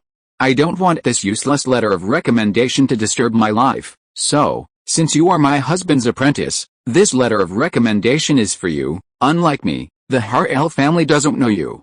You can directly enter the Sears Magic Academy with this letter of recommendation. The development of events was far beyond Gouda's expectations, yet it seemed entirely reasonable. The Norman family has fallen so low, why keep this letter instead of using it sooner? This was what Gouda couldn't understand the most. Lady Missa sighed and explained, this letter of recommendation was kept by my husband's ancestors as a means to rebuild their family when they were in decline, but when the family truly declined, new problems arose. Once a family declines, its population dwindles, and it becomes difficult to find someone capable of using this letter of recommendation. For example, my husband's talent as a mage is lacking. Even if he used this letter of recommendation and enrolled in the Sears Magic Academy, he could only barely become a first-ring mage. Frankly, that's a huge waste. After all, there's only one letter of recommendation, and a mere first-ring mage can't possibly make the family rise again. That's why this letter of recommendation has been kept until now. Gouda nodded slightly. While he didn't necessarily agree with this approach, he could understand it. It's like playing cards. If your hand is terrible and you only have one bomb, a powerful card, you definitely want to use it to score as many points as possible. If you play it well, you might actually score a lot, but if you play it poorly, everyone else will have run out of cards, and your bomb will be useless. There's even a new problem that's hard to solve. Madame Missa sighed again. With the family's decline, even getting to the Sears Magic Academy has become a problem for them, she said helplessly. From Bremen to Saint-Cyenne, it's a journey of over 1,000 kilometers, a difficult and arduous road. You can understand that just by thinking about it. Well, that's the same problem I'm facing now. So back then, I advised him to just sell the recommendation letter to the Harel family. Isn't getting a sum of money more practical than a worthless letter that you can only look at but can't bear to use? Unfortunately, he wouldn't listen to me. After Gouda had been gone for a long time, A soft sigh came from Madame Missa in the quiet house. Gauda claimed to be her husband's apprentice, but where did his craftsmanship as a restorer come from? Surely it couldn't have been taught to him by his husband. Seda was clearly only skilled at concocting potions, completely ignorant of repairing alchemical items. And the craftsmanship of a restorer requires both knowledge, inheritance, and time to hone. This contradicted Gauda's story. Yet, Gauda could clearly provide her husband's letters, potion recipes, and detailed information about the mage Seda, including her businesses and situation in Hogan City. She didn't know the truth or the details, but she had no interest in investigating. She only knew that her husband was definitely dead. She only understood that whatever the other party was hiding, that was their target. Gauda provided the letters and the recipes, but not the letter of recommendation that her husband should have valued most. The reason she voluntarily gave the letter to Gauda, besides the reasons Gauda stated, was also because she knew that whether she gave it or not, the letter would never fall into her hands. Since that's the case, why not just blindly believe Gauda's story and voluntarily give it away? At least you get something in return. Mrs. Missu leisurely got up and went into the kitchen. Sel would be back soon. She should prepare dinner. Very shrewd. A rare moment of blissful ignorance. Chapter 87 Rebirth of Earth's Veins. As Gauda left Madame Missa's house, his emotions were extremely complex. Today's events had far exceeded his expectations, but the ending was ultimately positive. He wouldn't say he completely believed Madame Missa's words regarding the recommendation letter, but he trusted them to a great extent. Based on the information he had, Madame Missa's words were indeed flawless.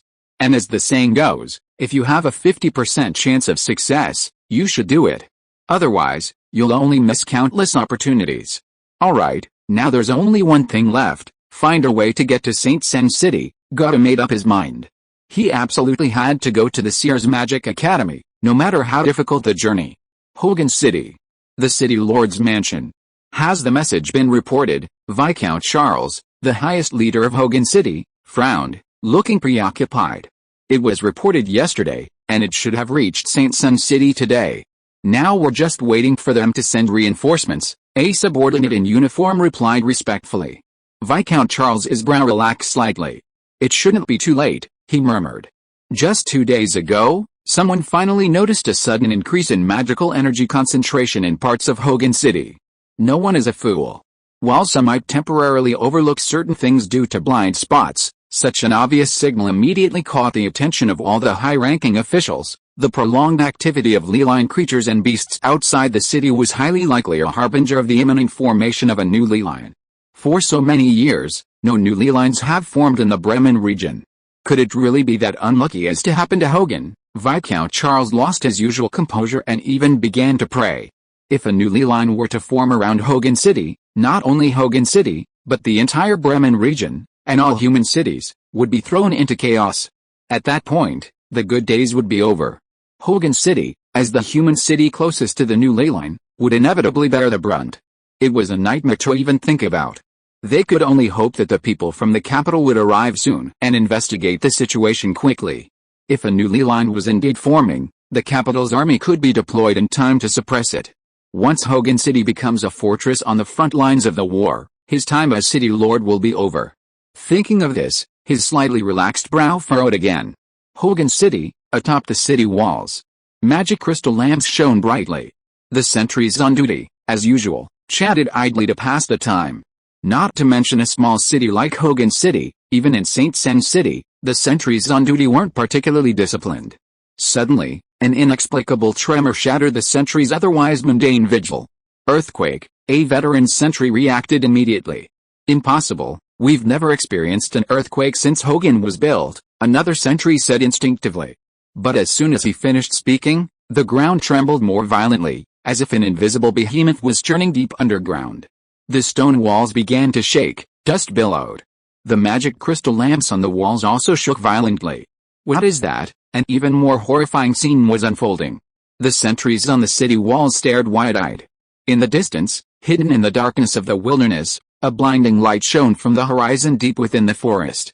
It was as if the ground had cracked open, and light was bursting forth from within.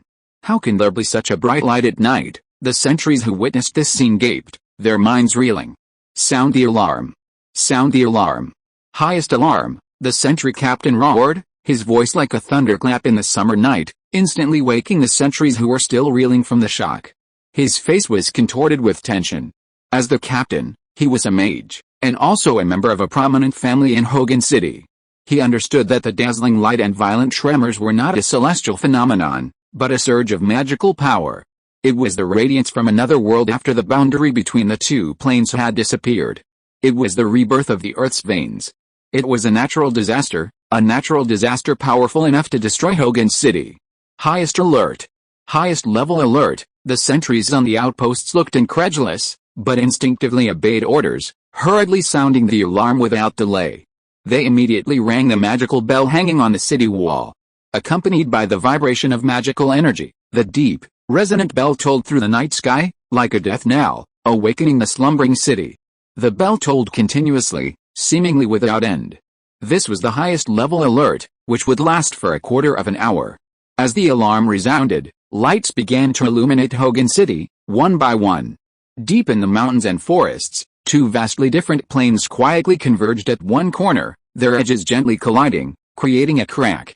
This crack was what people called ley lines. The essence of ley lines is a strange passage connecting two worlds. The newly formed ley lines, like the pulse of the ancient earth, throbbed slightly, stirring up waves of terrifying magical energy. As this magical energy surged, the landscape surrounding the ley lines seemed to distort. Reality and illusion intertwined. The concentration of magical energy in the air increased at an unimaginable rate. With a final roar, the continuous tremors, like an earthquake, finally ceased. But the cessation of the tremors was not the end, but the beginning. From the crevices, countless strange creatures poured forth. They shared a common name, lily creatures. These lily creatures varied greatly in form. Some possessed wings like birds, yet had bodies like tigers and wolves. Some were covered in thick carapaces, as massive as moving mountains, and there were even three-armed monsters resembling goblins. After emerging from the ley lines, some of these strange creatures scattered, disappearing into unknown places. Many more rushed into the darkness, heading straight for Hogan City. Dog demons. So many dog demons, a sentry on the walls of Hogan City cried out in a trembling voice. Only a few minutes had passed since the highest level alarm was issued.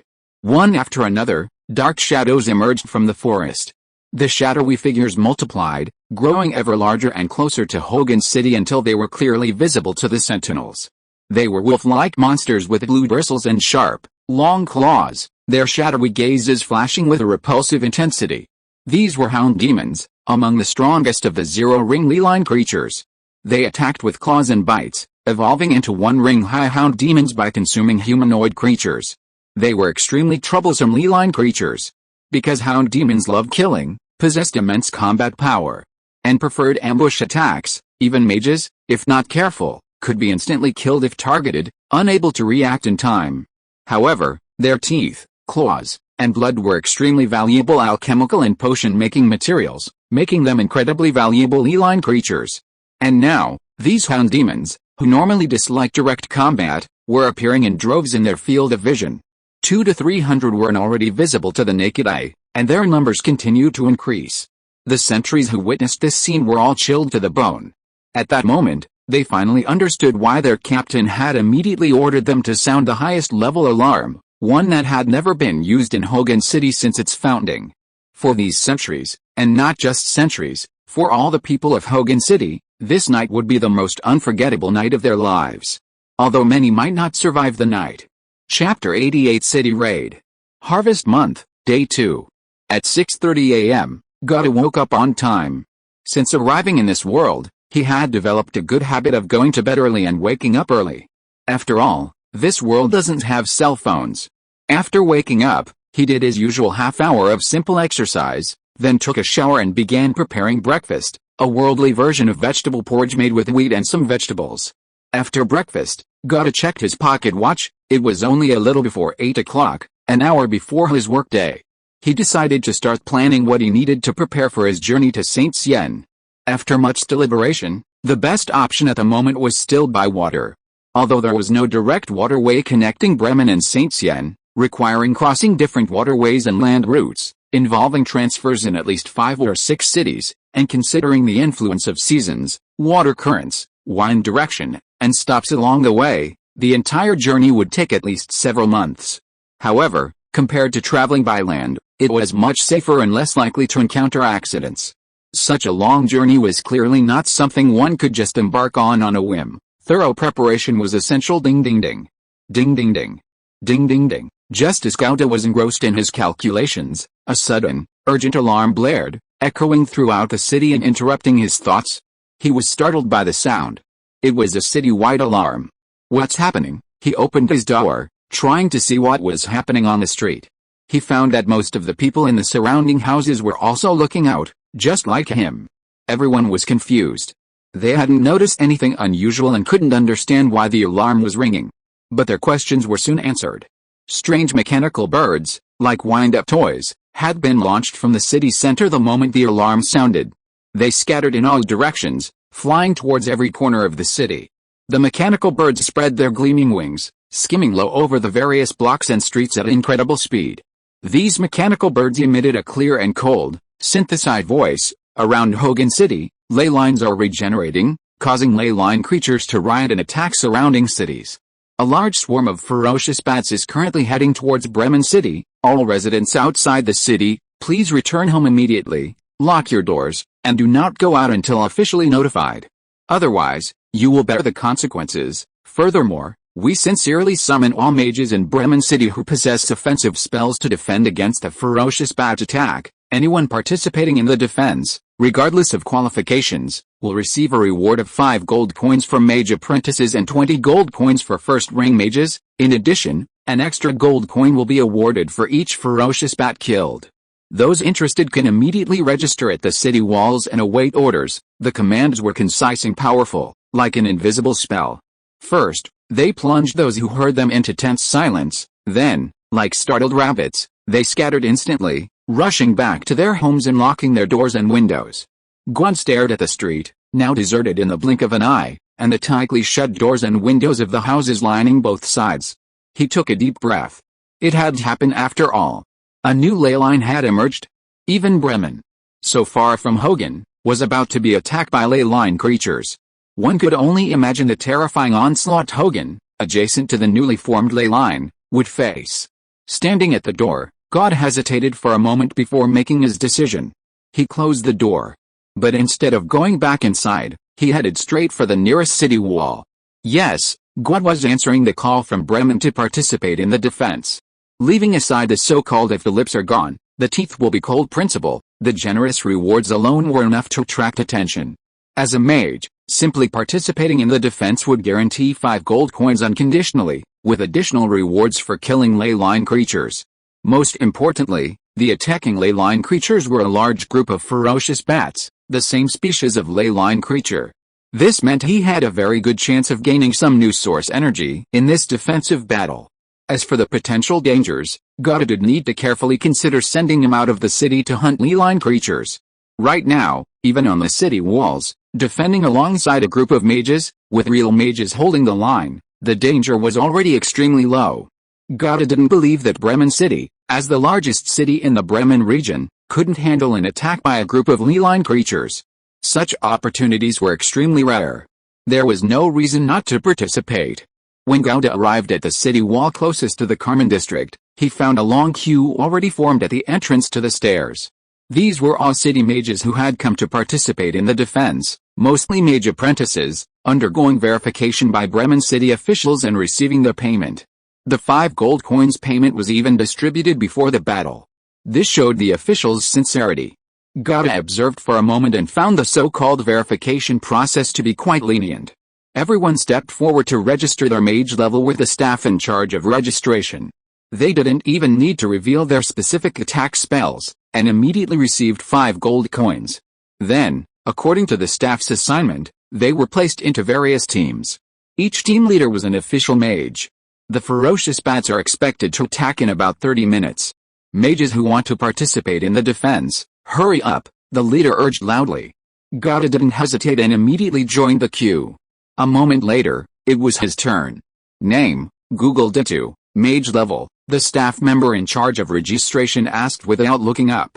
Second class apprentice, good, you go to team 7, the staff member handed over 5 gold coins and assigned Gauda a place. The 5 gold coins were immediately in his hands, and the assignment was completed. The whole process took less than 10 seconds, incredibly efficient. Gata pocketed the 5 gold coins and, following the instructions of another staff member, joined a queue that already had more than a dozen people gathered nearby. This must be Team 7. Coincidentally, his addition made Team 7 a complete unit. Seeing that everyone was assembled, one of the mages, dressed in uniform and clearly belonging to the official ranks, spoke up, "Everyone, I will be the captain of this temporary team. From now on, you will follow my commands. My name is Rillo. Our team, including myself, consists of 17 people. 6 third-tier mage apprentices and 11 second-tier mage apprentices. We are responsible for defending a 100-meter section of the West City Wall. Any problems?" "No problem," everyone answered in unison, very cooperative. Although this captain was only a third-tier mage apprentice, and 5 others in the team were at the same level, his official mage status and the imposing aura he exuded completely commanded the situation. Moreover, everyone wasn't stupid. They knew that this wasn't the time to show off their individuality, and following the commands of an experienced person was definitely safer. "If there are no problems, follow me." Rillo led the group along the inner path of the city wall, up the wall, and to the section of the wall the team was responsible for defending. On the city walls, fully armed city guards had already prepared everything, including fortifications, awaiting the arrival of the ferocious bats. They were the main force in the defense for this battle. If you are listening to this novel on a channel other than Fanfic World, it means it was downloaded and re-uploaded without effort. We warmly invite you to visit our channel, Fanfic World. There you will find the original version of this story and many other novels of various genres. We look forward to seeing you dive into a world of incredible novels. Chapter 89: Ferocious Bats. Seeing that everyone was already in their positions, Rillo clapped his hands to attract the attention of the 7 teams, then gave a few more instructions. "Let me say a few more words. The leline creatures we'll be facing later are ferocious bats, mostly level 0, with some powerful ones reaching level 1. We just need to ensure that no level 0 ferocious bats cross the section of the city wall we're defending and enter the city, and that will complete our mission. If any level 1 ferocious bats appear, don't worry, high-level mages will handle them. The intensity of this leline creature attack on Bremen City isn't particularly high. The main problem is the sheer number of these ferocious bats. Most of the city's mages have been sent out to protect the surrounding villages and towns, so we're a bit short-handed, which is why we need to call everyone to participate in the defense. Try to minimize casualties. At most, level 1 ferocious bats wouldn't pose a significant danger to Bremen City. However, for ordinary people, leline creatures are still extremely powerful. Especially for the towns and villages surrounding Bremen City, there are simply no effective defensive measures to stop the ferocious bats. For nearby villages and towns, residents could be relocated to Bremen City. For more distant villages and towns, protection would have to be provided by high-ranking mages dispatched by the Bremen City government. As Bremen City is a large city with a vast number of surrounding villages and towns, a large portion of the city's official mages were dispatched elsewhere, which led to the need to summon non-official mages from within the city to participate in the defense. Also, although the ferocious bats are called bats, they are actually completely different from the bats we usually see. They are large leline creatures, with bodies as big as horses and wingspans exceeding 10 feet. Their bodies are covered in downy fur, and their common attack methods are swooping down from mid-air and flapping their wings and biting with their teeth. They don't possess any supernatural powers, so as long as everyone is careful, nothing serious will happen. But be careful, the ferocious bats carry deadly diseases. Don't get scratched by them, or it will be a nightmare. Also, everyone here is a mage apprentice, with limited mana and even more limited spells. So, cast spells conservatively, and let the city guards handle the defense. Our main task is to fill in the gaps and precisely eliminate any ferocious bats that manage to break through the city guards' defenses and approach the city walls. Don't waste your mana. Make sure every spell is used effectively. Does everyone understand? Rillo asked loudly. Understood, everyone nodded.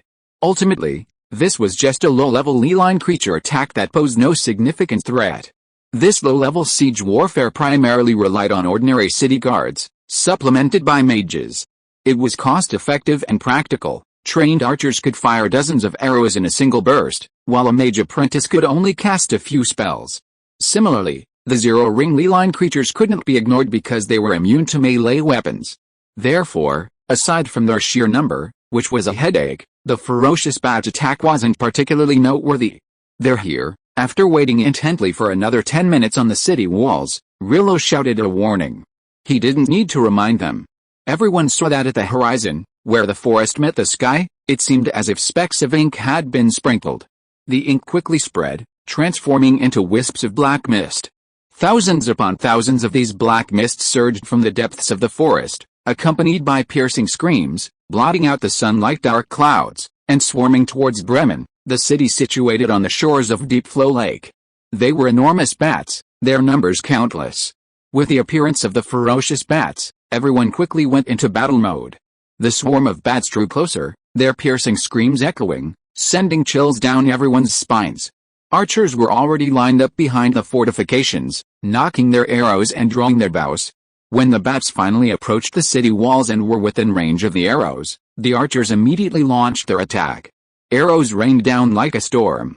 The sounds of arrows leaving the bowstring and slicing through the air echoed continuously. Each of these ferocious bats, each as large as a horse, showed no fear in the face of the barrage of arrows. They flapped their feathered wings like two shields, sweeping away the arrows. But the ferocious bats could not completely block such a dense rain of arrows. Therefore, some arrows inevitably pierced their bodies. Even so, it did not significantly affect the bats' movement. These beasts have hardly any flesh on their bodies, a single arrow can only cause negligible damage. It's more about accumulating small wounds or hitting a vital spot, Rillo observed, unsurprised by the scene. Wave after wave of arrows rained down. Accompanied by mournful cries, some ferocious bats finally succumbed to the onslaught and plummeted from the sky to the city walls. Like a signal, as the first bat fell, one after another followed, raining down upon them. But the deaths of their companions didn't frighten these creatures, instead, they seemed to ignite their savagery. They launched even more frenzied, suicidal charges towards the city walls. Despite the rain of arrows, some managed to slip through the net, using their companions as cover, and approach the walls. This was the time for the mages to intervene. "Attack!" Rillo shouted. The 7 teams of mage apprentices, well prepared, immediately unleashed their skills, each targeting a specific enemy and casting their signature spells. With fluctuations of magical energy, acid, transparent blades, and flames appeared, different magical effects attacked the ferocious bats. These bats, having escaped the initial barrage, were few in number, and many bore the wounds from breaking through the arrow barrage, their bodies riddled with several, even dozens, of arrows of low quality. Often, a single spell was enough to completely overwhelm them. This was where the mage apprentices outperformed a large contingent of city guards. 10 city guards couldn't kill a single ferocious bat in a second or two, but the mage apprentices could. Gouda, mixed in with the crowd, immediately activated his spellcaster. As his mana surged, a dazzling red light erupted from his hand, Fire Arrow Plus. Under his mental control, the magical energy surged forth as a beam of blazing flame, a deadly fire arrow aimed directly at a ferocious bat riddled with over a dozen arrows. The fire arrow traced a perfect arc through the air, striking the bat with pinpoint accuracy. Boom! An explosive burst of fire instantly engulfed it. The already wounded bat let out a sharp cry and plummeted from the sky, becoming a corpse. It was that simple. In the ferocious bat's suicidal siege, they made almost no attempt to dodge, relying solely on sheer numbers to charge head-on. Gold +1. Ferocious bat essence +1/7. In Gouda's eyes, what fell wasn't just bats, but clearly money and experience. However, this batch of ferocious bats, numbering nearly 7 and responsible for defending the section of the city wall, numbered only 7 or 8. Some members of the 7 teams didn't even have time to react before this batch of ferocious bats was wiped out. Gouda's ability to snatch Shiv in one monster was already considered a testament to his quick reflexes. I'll just have to wait for the next batch, Gouda thought to himself, suddenly finding himself with no monsters to fight again. He focused his attention, preparing to steal monsters. His current mana was enough to cast 7 spells in one go. If he could guarantee killing a ferocious bat with each spell, he could just collect enough ferocious bat essence. However, there was no room for error. Therefore, Gouda had to concentrate, choosing the more severely injured bats near the city walls to ensure a 100% kill rate. There was still competition. After all, While others wouldn't gain essence from killing ferocious bats like he did, the extra 1 gold coin reward was still a real bonus. They would certainly want to kill as many ferocious bats as possible with their limited spells. It was a contest of speed and agility. Fortunately, Fire Arrow, as an evocation spell, not only boasted outstanding destructive power but also had one of the longest casting ranges among spells. A casting range of 120 feet was enough to make it stand out from the crowd of spells. Chapter 90 Leveling Up by Grinding Monsters. Next, the city wall where Geode and his group were located endured several more waves of attacks from the ferocious bats. However, as the battle continued and the number of attacks increased, everyone gradually became familiar with the ferocious bats' attack patterns and dealt with them more and more easily. During this time, the Mage apprentices of Team 7 attacked 6 or 7 more times. Geode participated in 3 of them, successfully killing 3 ferocious bats each time thanks to the long range and outstanding lethality of Flame Arrow Plus. Including the initial attack, the progress of acquiring the ferocious bat's essence had reached 4/7.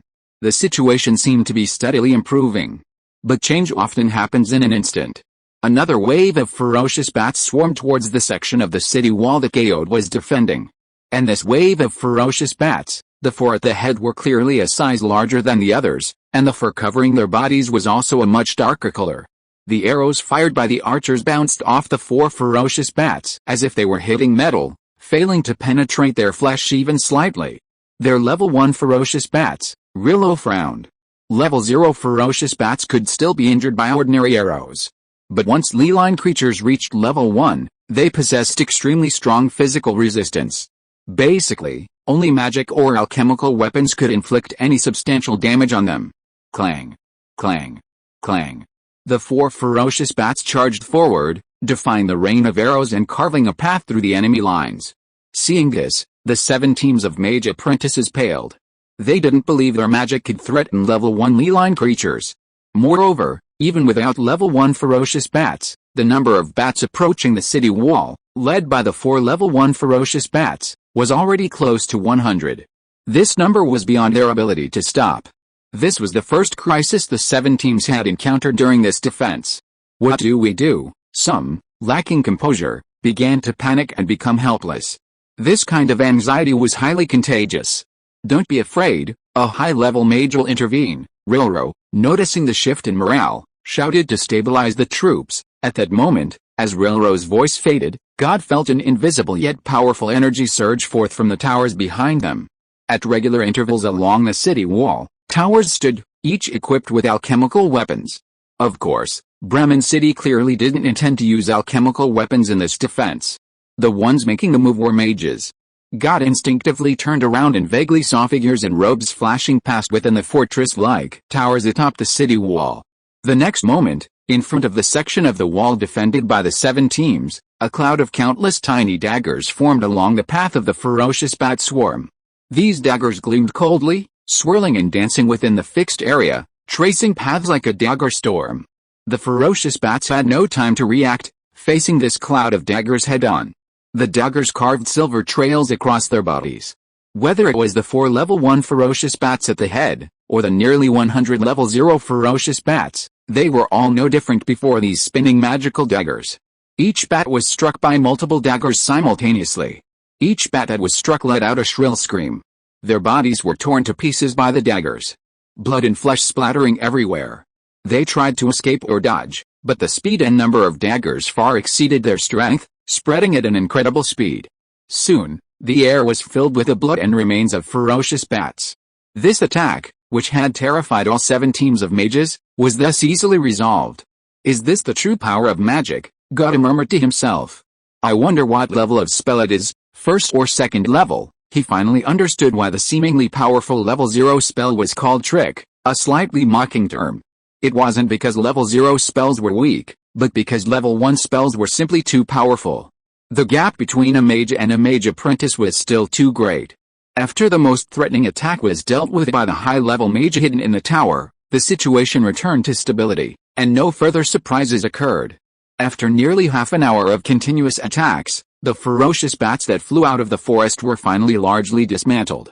The remaining scattered ferocious bats could no longer organize a large-scale attack and disappeared into the wilderness outside the city.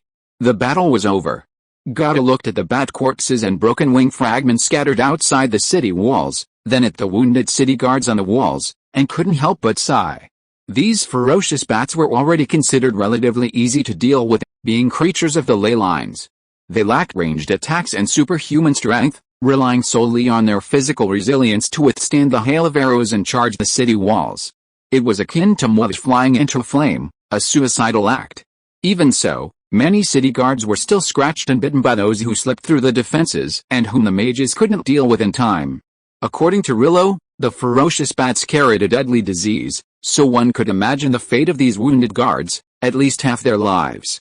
But that's how battle is, it's almost impossible to avoid death and injury. We were all strangers before, never fighting together. To complete the mission with so few casualties on our first mission is quite impressive, Rillo, the leader, praised, clearly satisfied with the result. This pleased the 7 teams of mage apprentices who had been hastily assembled. They received both tangible material rewards and emotional support, putting them in a good mood.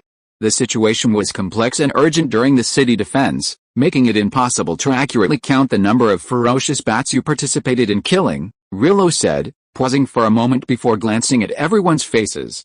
Finally, he added, but don't worry, the promised extra rewards will definitely not be shortchanged you. Later, go to the registration staff and report your numbers. We will calculate your rewards based on the number of kills you reported. I believe everyone will be honest, Rillo smiled. Even if they were to exaggerate, the difference wouldn't be significant. After all, a second-tier mage apprentice could only cast a dozen or so spells before running out of mana. While no one actually counted how many spells each mage apprentice cast during the city defense, they had a general idea of the number. So even if they tried to be clever and overreport, they wouldn't dare exaggerate too much.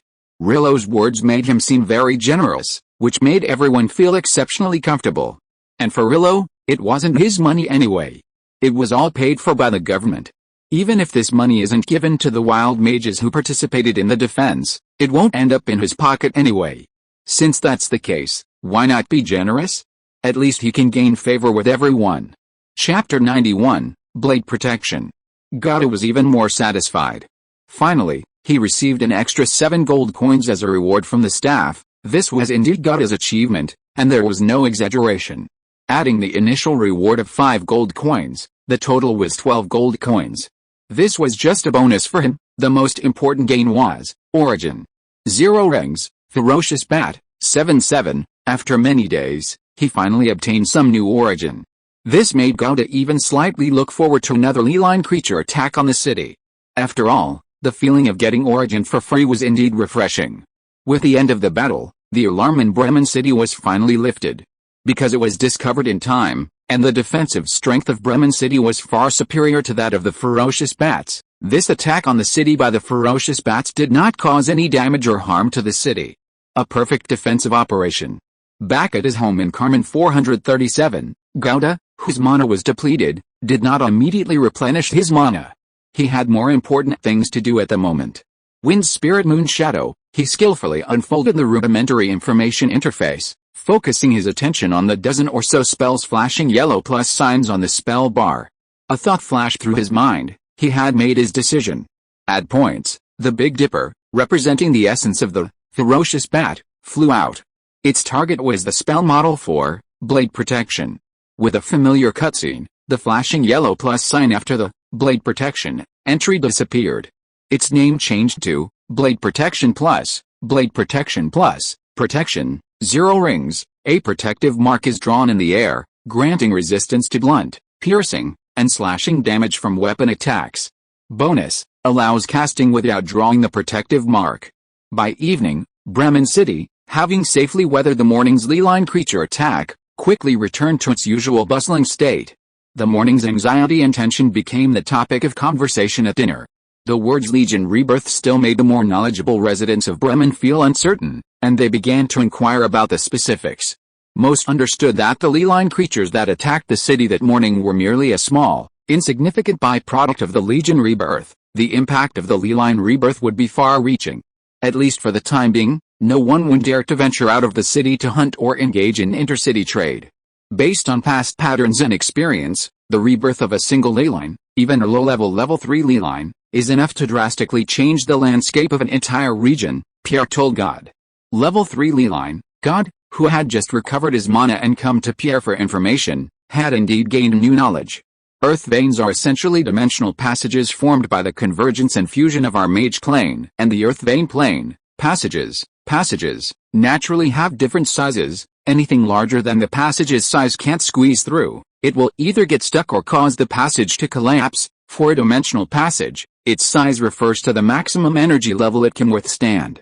For travelers between the two planes, their rank is their volume. A level 3 earth vein means that this earth vein can only accommodate creatures of the highest rank. Among the earth veins that have appeared so far, the lowest is level 3. So everyone sets level 3 as the minimum standard for earth veins. Pierre explained this in detail to God. And the earth vein that originally existed in our Bremen region was a level 4 earth vein. A level 4 earth vein means that it can only allow earth vein creatures of the highest rank to pass through. Mage plane. Earth vein plane. God repeated these two terms, full of doubt. Don't ask me, I only know the surface, not the underlying reasons. I just know the general idea, but I can't really explain it in detail, Pierre said, shrugging honestly. After all, he was just a slightly more experienced rogue mage. His knowledge was certainly greater than Gauda's, but still limited. Every newly formed ley line attracts countless ley line creatures to the area, and in most cases, these are creatures that have never appeared in this region before, Pierre sighed. Because there are just so many different kinds of ley line creatures, for the local residents, this is a natural disaster, but for mages, it might be an opportunity. The Bremen region is going to be bustling soon. Maybe even mages from other regions will come to seek their fortune. How so? Gauda asked curiously. Each new ley line is accompanied by a violent earthquake, bringing a powerful magic-rich effect and creating an extremely high magic power zone around it. The appearance of this extremely high magic power zone brings with it a large number of rare magical plants and magical ores. In other words, the area around the newly formed ley lines is an untapped gold mine. Even without considering these factors, the large number of ley line creatures brought by the new ley lines, assuming they can be successfully suppressed, is a significant fortune for mages. These ley line creatures are mostly very valuable. Many magical materials that could previously only be purchased from other regions will have the opportunity to be obtained locally. It might even give rise to many new industries. Gauda nodded in agreement. In a game, this would be equivalent to a new monster spawn point appearing in a certain area, something naturally highly desirable for the players in that region. However, all of this depends on whether the first few waves of ley line creature riots caused by the ley line regeneration can be suppressed. That depends on the power of the authorities, Pierre sighed, his voice heavy. I've inquired with my mage friend in the Emerald Alliance, and Hogan City has already fallen in the first wave of ley line creature riots. Gauda was silent for a moment, then said in a low voice, after all, in the Bremen region, Hogan City is the weakest city, and the ley lines just happen to grow around it. Therefore, the threat facing Hogan City is the greatest among all the cities in the Bremen region. There should be at least 10 or more level 3 ley line creatures attacking Hogan City simultaneously. Otherwise, with the alchemical weapons equipped in Hogan City, it shouldn't have fallen so quickly. If it's just level 3 ley line creatures, it's not so bad, but I'm afraid this newly formed ley line is not just a level 3 ley line. Let's wait for official news. They need to determine the level of this newly formed ley line and stabilize the rioting ley line creatures. Has the authorities not taken action yet? Gauda asked. Pierre shook his head. A newly formed ley line isn't enough for the official power of one region. We have to wait. Pierre raised his index finger and pointed upwards. It'll be safer if someone comes from above. Gauda nodded slightly, knowing that Pierre was referring to Saint-Cien City. Chapter 92. People from the capital. According to Gauda's calculations, from the transmission of the message to its receipt by the higher authorities, the making of a decision, and the dispatch of personnel, plus the travel time, it would take some time before reinforcements arrived from the capital. However, this was not the case. It was evening. Less than 2 hours had passed since Gauda received the specific information from Pierre. A steady buzzing sound, growing louder as it approached, rang out over Bremen. The sound was so loud that Gauda, like most of the Bremen residents, instinctively peered out to investigate. They opened doors and windows, looking up. A terrifyingly enormous object emerged from the clouds, appearing above Bremen. All the Bremenites who looked up to find the source of the sound, including Gauda, stared wide-eyed at what had appeared in the sky. It was an airship. An airship that most Bremenites had never seen before, hovering abruptly more than 200 meters above the ground. The airship's sleek, streamlined shape minimized wind resistance. The long, narrow hull, over 300 meters long, gleamed silver and covered with dense, intricate magical runes. These runes, complex and mysterious, were the soul of the airship, endowing it with extraordinary power. From below, it resembled a silver fish with strange patterns swimming in a sea of clouds. Two ailerons extended from either side of the hull, like the wings of an elegant bird, providing the airship with additional lift and maneuverability. Huge propellers were mounted at the tail and on the two ailerons. The insignia of the Duchy of Sienne was also painted at the tail. The steady, deep hum came from these propellers. They spun continuously, creating gusts of air that churned the surrounding clouds like waves crashing on the sea. Clearly, this was an airship from Saint-Sienne City. Its purpose was obvious and needed no further explanation. In short, this was the first time many Bremenites had ever seen such a large-scale alchemical creation. As an airship, it could be considered a benefit of the newly formed ley lines. The arrival of the airship caused a stir throughout Bremen. Bremen residents clamored to come out and witness the spectacle. The airship, meanwhile, hovered quietly over the city square, motionless. A few minutes later, a large number of fully armed Bremen city guards arrived at the square. A stern-faced officer ordered his soldiers to evacuate the crowds near the square and to cordon off a small area connecting the square to the surrounding area, creating a barrier. Then, several temporary, fixed anchor points were erected in the city square. Only after all this was done did a signal be sent to the airship above. Upon receiving the signal, the airship crew immediately launched several massive ropes. Ground personnel, after receiving the massive mooring ropes, began to work. They connected these mooring ropes to the temporary anchor points on the ground. Once all this was completed, the airship began to release gas from its bulkhead and descended slowly and steadily. As the airship descended, its shadow grew larger, casting a vast swath that nearly covered the entire city square. Fortunately, the crowd, guided by the city guards, had already retreated to a safe distance. The airship finally touched down smoothly, the muffled hum of its propellers gradually subsiding. With a roar, the side hatch of the airship slowly opened. A mage in dark robes, holding a staff, stepped out. His robes were embroidered with intricate and detailed runes, imbued with powerful magical energy. At the tip of his staff, made of some unknown material, was a dazzling ruby.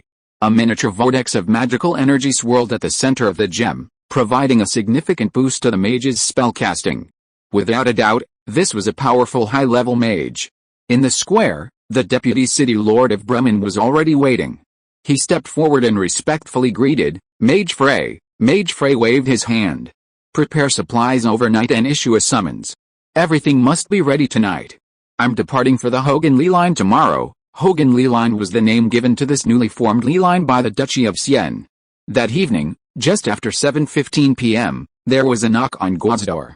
When he opened it, he found Bremen city officials in uniform standing there. To God's surprise, the officials explained the purpose. The authorities were preparing for the first large-scale hunt and cleanup of the Lee Line creatures emerging from the Hogan Lee Line the next day.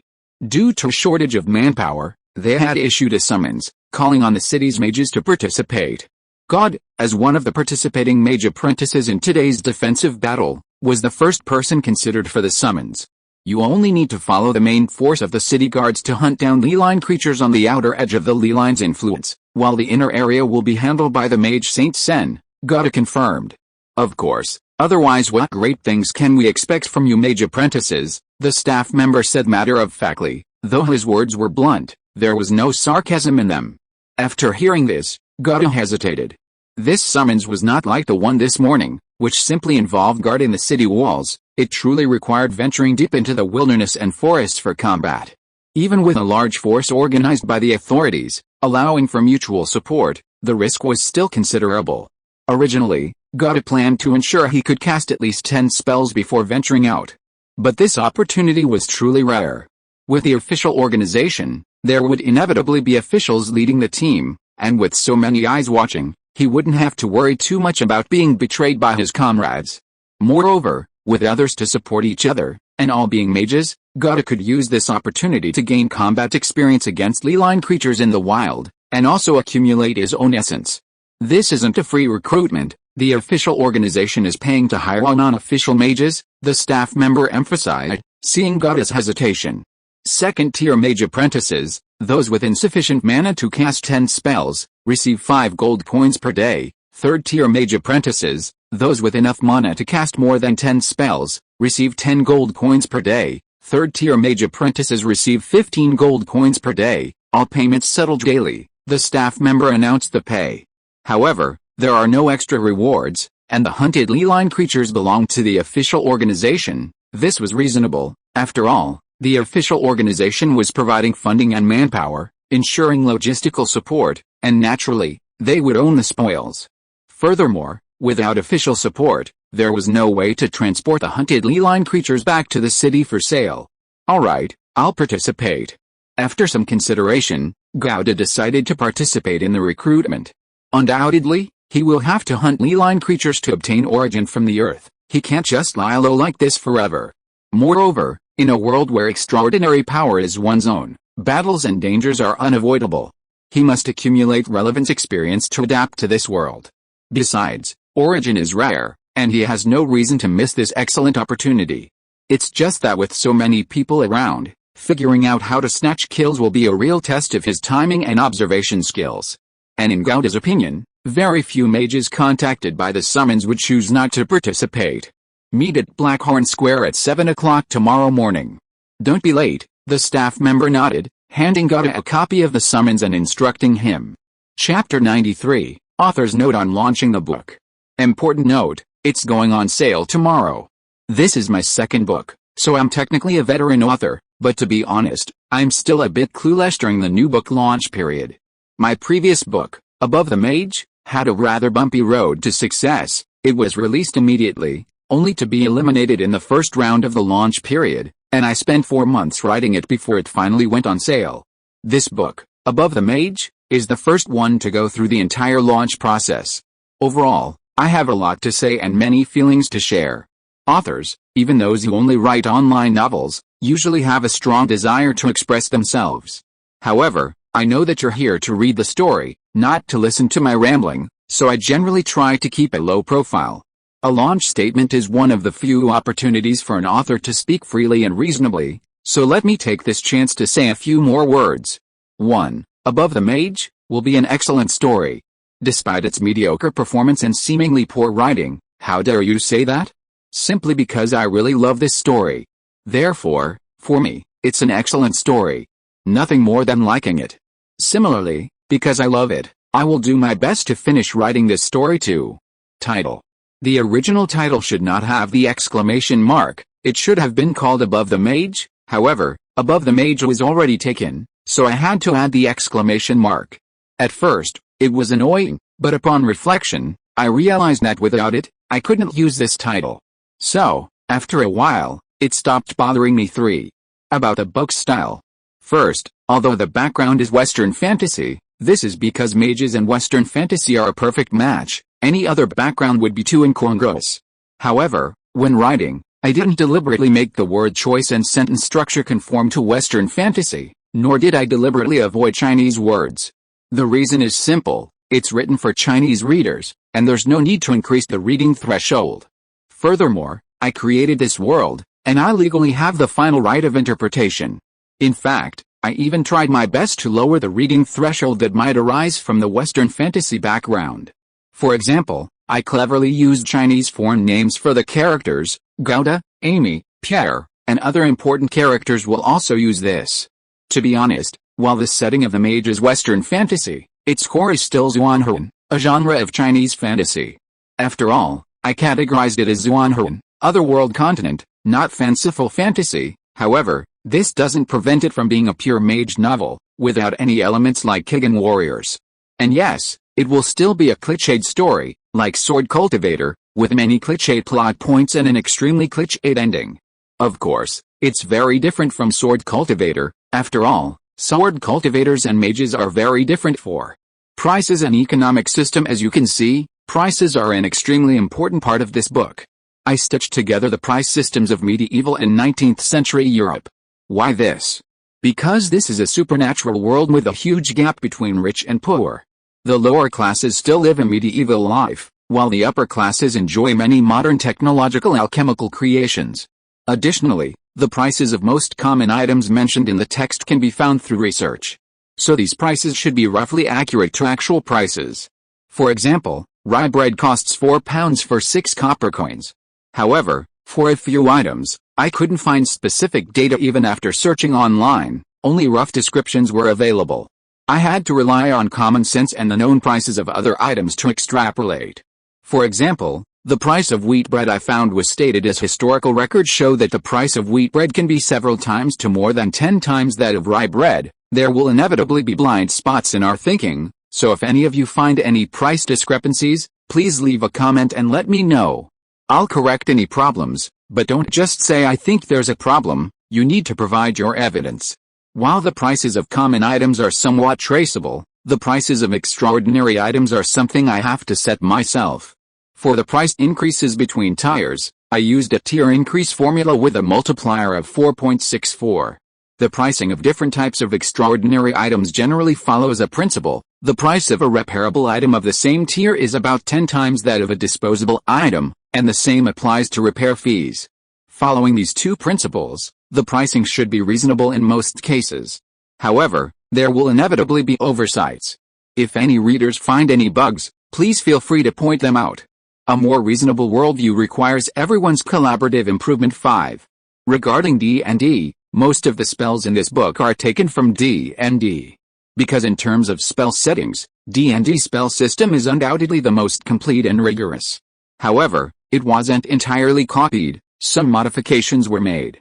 Therefore, don't completely rely on D&D when reading, and certainly don't use D&D settings to criticize others. Also, only the spell entries are taken from D&D, other background settings are my own creation. Furthermore, before writing this book, I had absolutely no exposure to D&D, my understanding of D&D came entirely from memorizing materials. Therefore, if there are any interesting spell usages that I, as a novice, don't know, and if any readers do, please let me know in the comments. Thank you. Finally, if you have any interesting ideas about how to allocate skill points for certain spells, feel free to share them in the comments section. I think they're very useful. 6. Update from the perspective of most readers and even the author, the current performance of the Mage is quite average. In layman's terms, this is a performance where the author might quit at any time. But personally, I'm actually quite satisfied with the current results. After all, my previous novel, Sword Cultivator, took 4 whole months to write before it was published, and its total number of favorites was less than 1,500. But it was published with 1,500 favorites, and Sword Cultivator, which had 50 or 60 initial subscriptions, was completed with over 3 million words, and now its average subscription is 5,000 plus. The Mage, on the other hand, had over 1,500 favorites in just 15 days, and now it has 11,500 favorites. What more could you ask for? A good beginning and a good ending is the author's conscience, and I will continue to do so. So don't worry about me quitting. I'll try to make a strong push later on. If you have any good brothers who have followed me through this sword cultivation journey, you should know that my biggest weakness isn't my writing style or the plot. Disclaimer, this doesn't mean I'm bad at either, but my update speed. My update speed is indeed terrible, I admit it. So, regarding updates, it's one will try my best, the other will guarantee it. I will try my best to maintain stable updates. I will guarantee completion. 7. About a protagonist. The protagonist in my works is lawful, neutral, and leaning towards good. Anyway, I will never write a protagonist with particularly violent tendencies, I can't write one. So, in some plot situations, the decisions made by the protagonist may not meet the expectations of some readers. To paraphrase what I said in my previous sword cultivation work, this is a typical difference of opinion. You can dislike or disagree, but you can't criticize or think that the choice is wrong. Righteous face. The main reason I set God's identity as a mathematics student at Kyoto University is that I think magic and mathematics are actually very similar in temperament and have something in common. In my opinion, what makes a protagonist, besides the cheat system, is also his personal ability. Being a mathematics student at Kyoto University is God's personal ability. Furthermore, while I did graduate with a degree in mathematics and currently work in statistics, I'm not a Peking University graduate and have been out of school for 3 or 4 years. Therefore, Any math-related content in the book is mostly based on recently researched information. Please forgive any shortcomings and don't take it too seriously. After all, I'm writing a novel, not an academic paper. 7. Some random thoughts. Random thought 1. If any readers followed my previous book, they might remember me saying when I wrote Sword Cultivation that if I were to write another book, I definitely wouldn't write about systems. I always keep my word, so in Spirit Moon Shadow is really not a system. Really not. Random thought 2. During the first run of the new book, I asked readers to follow it for 2 days, but I found that asking for followers was a real hassle, and most readers probably don't like that kind of thing anyway, so I simply stopped bothering with it and let things take their course. The same applies after the book is released, unless it's a summary at the end of a volume. I try to avoid including any content outside the main story to minimize the author's presence. Random thoughts 3. I just saw a reader's comment in the comments section today, unable to understand why spell models require the use of potions. I can understand the reader's incomprehension, since I haven't written it yet. Even if I did write it, I could still understand, since everyone has different ideas. And if they criticize me because they don't understand, that's fine with me. If a web novel author doesn't even have this much resilience, they shouldn't be writing web novels. But then I saw someone comment, it's plagiarized from the setting of The Lord of Best Friends. When I saw that, I couldn't help but sigh deeply. This is reality, more like fiction than fiction. Small-time novelists have no rights and are suppressed by passers-by. For example, with my last novel, Sword Cultivator, many readers said I was riding on the coattails of the steady senior brother trend, but it wasn't a steady style at all, and I didn't even quite manage to write it. They used that to diss me. Whose resilience hadn't been developed yet, which made me quite depressed. The truth is, when I decided on the title and created the book, I had never heard of the steady flow genre, nor was it written with that in mind. Furthermore, Steady Master Brother hadn't even been released yet, and its popularity hadn't even taken off, so how could it be considered piggybacking? To avoid any suspicion, I haven't read Steady Master Brother to this day, fearing that any similar plot points might lead to accusations of piggybacking. As for this book, I haven't even written about what potions are, and I've already been accused of copying the setting of my best friend's master just because of the name potions. Sigh. Random thoughts 4. To those who don't like Above the Mage, the plot might seem a bit cliched, bland, or even toxic, but at least I can confidently say that it's a rather unique story. Because I didn't follow any particular book or genre trend, I simply wrote the story I wanted to tell. A familiar topic, about padding. Having seen the release notes, you guys should have already sensed the style of this book. It's meticulous and includes many details. Of course, this is just my own assessment. Many readers will simply and bluntly define it as padding. However, regardless of the approach, one key point is that the background we painstakingly research needs to be gradually developed to enhance the world's texture. A simple example is prices. Without sufficient detail about daily life, 300 gold coins and 30,000 gold coins seem indistinguishable to most readers, just a difference in numbers, lacking any real impact. Another crucial aspect is that online novel plots require logic, which necessitates groundwork. For instance, in reality, I need 500,000 yuan.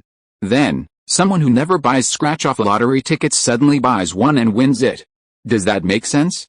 No, but it's a possibility. Can an online novel write like that? Absolutely not. If I dared to write that, my friends would tear me apart. So how would I write it? I would first establish that I have a habit of buying scratch-off lottery tickets before the need for the 500,000 yuan arises. Ideally, I'd also include a small plot point where, due to recent slow sales, the vendors decide to release more tickets to increase the winning rate and motivate people to buy more. At least after these 2 layers of foreshadowing, it's more logical to introduce the plot where I won 500,000 yuan in a scratch-off lottery to solve my immediate problems. That's the gist of it. 8. Publication. My primary goal in writing is to finish the novel I want to write and like, regardless of its success. If I can even make money, that would be fantastic. My job is decent, relatively stable, and barely enough to make ends meet, so I won't play the victim. Also, I've seen many good brothers who followed me from my previous sword cultivation novel, and honestly, I'm very touched. But I still want to say that mages and sword cultivators are completely different styles of books. If you like them, of course, you're welcome. But if you don't like them, that's okay too. You can wait for the next one. Maybe I'll go back to fantasy in the next one. Please don't subscribe to a novel you like just because you like sword cultivators, even if you don't like mages. I'd feel ashamed. After all, making money isn't easy for anyone. I hope that the good brothers who subscribed to the Mage novel did so because they genuinely liked the story, and not for any other reason. Finally, writing 4,000 or 5,000 words a day while working part-time and typing very slowly does take considerable effort, sacrificing most of my personal time. Therefore, I'm working hard at writing. If you guys enjoy it, please support me by subscribing to the official version. No problem, right? Chapter 94 Pioneering. After the Bremen city staff left, Gotta put away the summons and immediately took a public carriage to the potion shop in the Siren district. Having decided to participate in this large-scale hunt and cleanup operation, he needed to make thorough pre-battle preparations. He needed to purchase the necessary supplies. First was blue light potions, which Gotta bought 5 sets at once. Each set cost 3 gold coins, totaling 15 gold coins. In fact, if he wasn't worried about carrying too much weight and hindering his movement, he would have bought even more. The blue light potions were used by mage apprentices to replenish their mana and accelerate mana recovery. Second-class mage apprentices, when their mana was not full, could drink a bottle of blue light potions and then meditate and channel their magic. Within half an hour, they could recover about 70–80% of their mana. Third-class apprentices could also recover most of their mana within half an hour. The name Blue Light Potions was probably chosen to sound more sophisticated. A more down-to-earth explanation would be Basic Mana Recovery Potion. He also bought a set of Basic Healing Potions, also costing 3 gold coins per set. This is for treating external injuries, but it's ineffective against injuries caused by supernatural powers. However, many zero-ring Leeline creatures don't possess supernatural powers, they're simply physically strong. So, the Basic Healing Potion might still be useful. Finally, Gotta wanted to purchase 1 or 2 alchemical artifacts for survival. First, he already possessed the Fang of Hidden Mist, which meant he had an offensive magical weapon. Second, this battle prioritized survival. As long as he survived, even the fiercest Leeline creatures could be dealt with by other mages. Unlike solo adventures, where encountering Leeline creatures often meant certain death, requiring a balance of defense and offense, this wasn't a problem. What he considered, others naturally considered as well. Gouda wasn't the first mage to receive the summons, so by the time he wanted to buy alchemical artifacts, it was too late. Almost all the good stuff had already been snapped up. What remained were either defective, unaffordable, or largely unnecessary. After visiting several shops without success, Gouda had no choice but to give up. Fortunately, the essence of the ferocious bat had been applied to blade protection. Gotta thought to himself with relief. It seemed that this new ley line, aside from anything else, would at least make the potion makers and alchemists in the city a fortune. Perhaps my repair business will flourish again after the war, Gotta thought. After all, the most likely time for magical items to be damaged was during battle. Having finished everything, the city's public carriages had already stopped operating. Gotta had no choice but to spend 25 copper coins to take a light two-wheeled carriage home. Once home, he first washed up, then quickly packed his belongings, hung a resting sign at the door, and went straight to sleep. He needed to be well rested for the next few days, as he would be sleeping outdoors. The night passed uneventfully. Before dawn, Gotta woke up half an hour earlier than usual to prepare a hearty breakfast for himself. After finishing breakfast, he grabbed his bag, pushed open the door, and rushed to Blackhorn Square. There were still 15 minutes until the agreed-upon 7 o'clock time.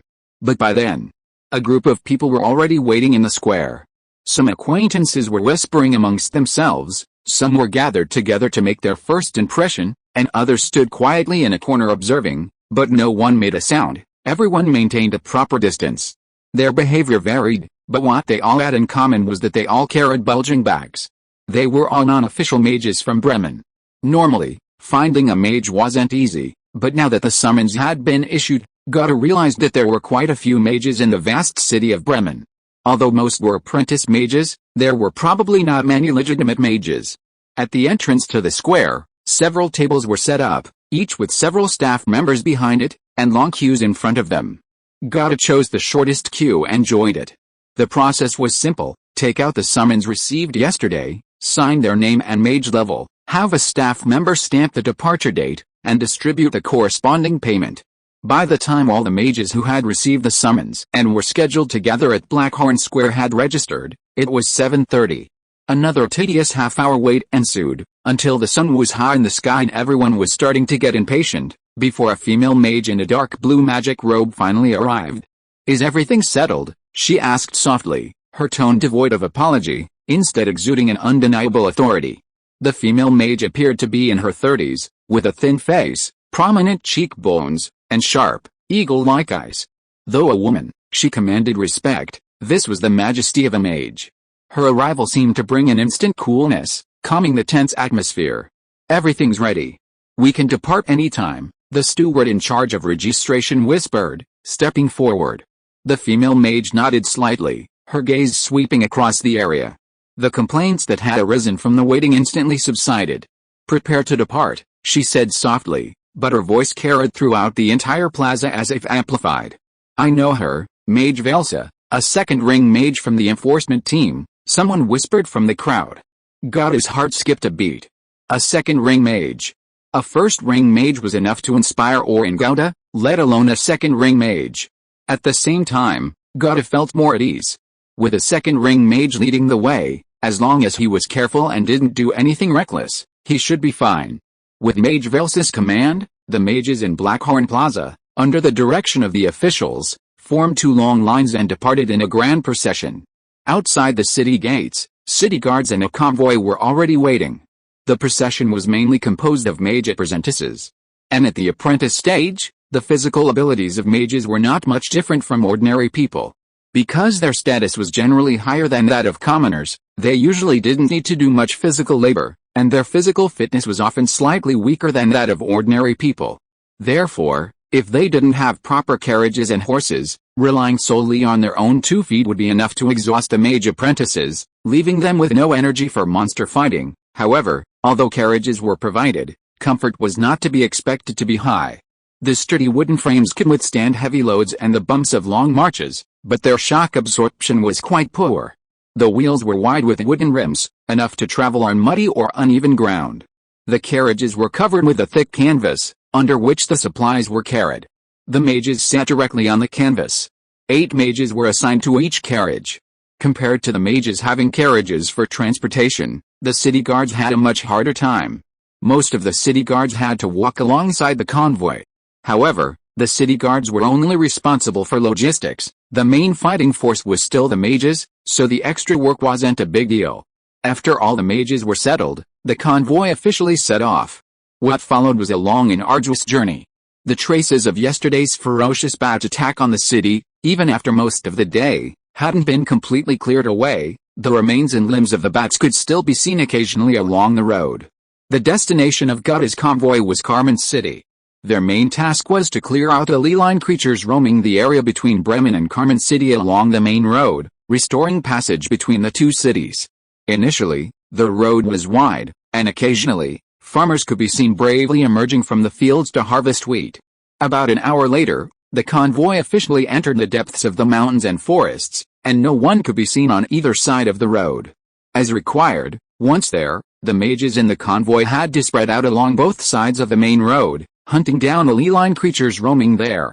They had to ensure that no illegal creatures remained within a 2-kilometer radius on either side of the road.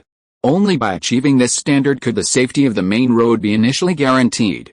In Gauda's understanding, this operation could be simply called clearing the land and repairing the road.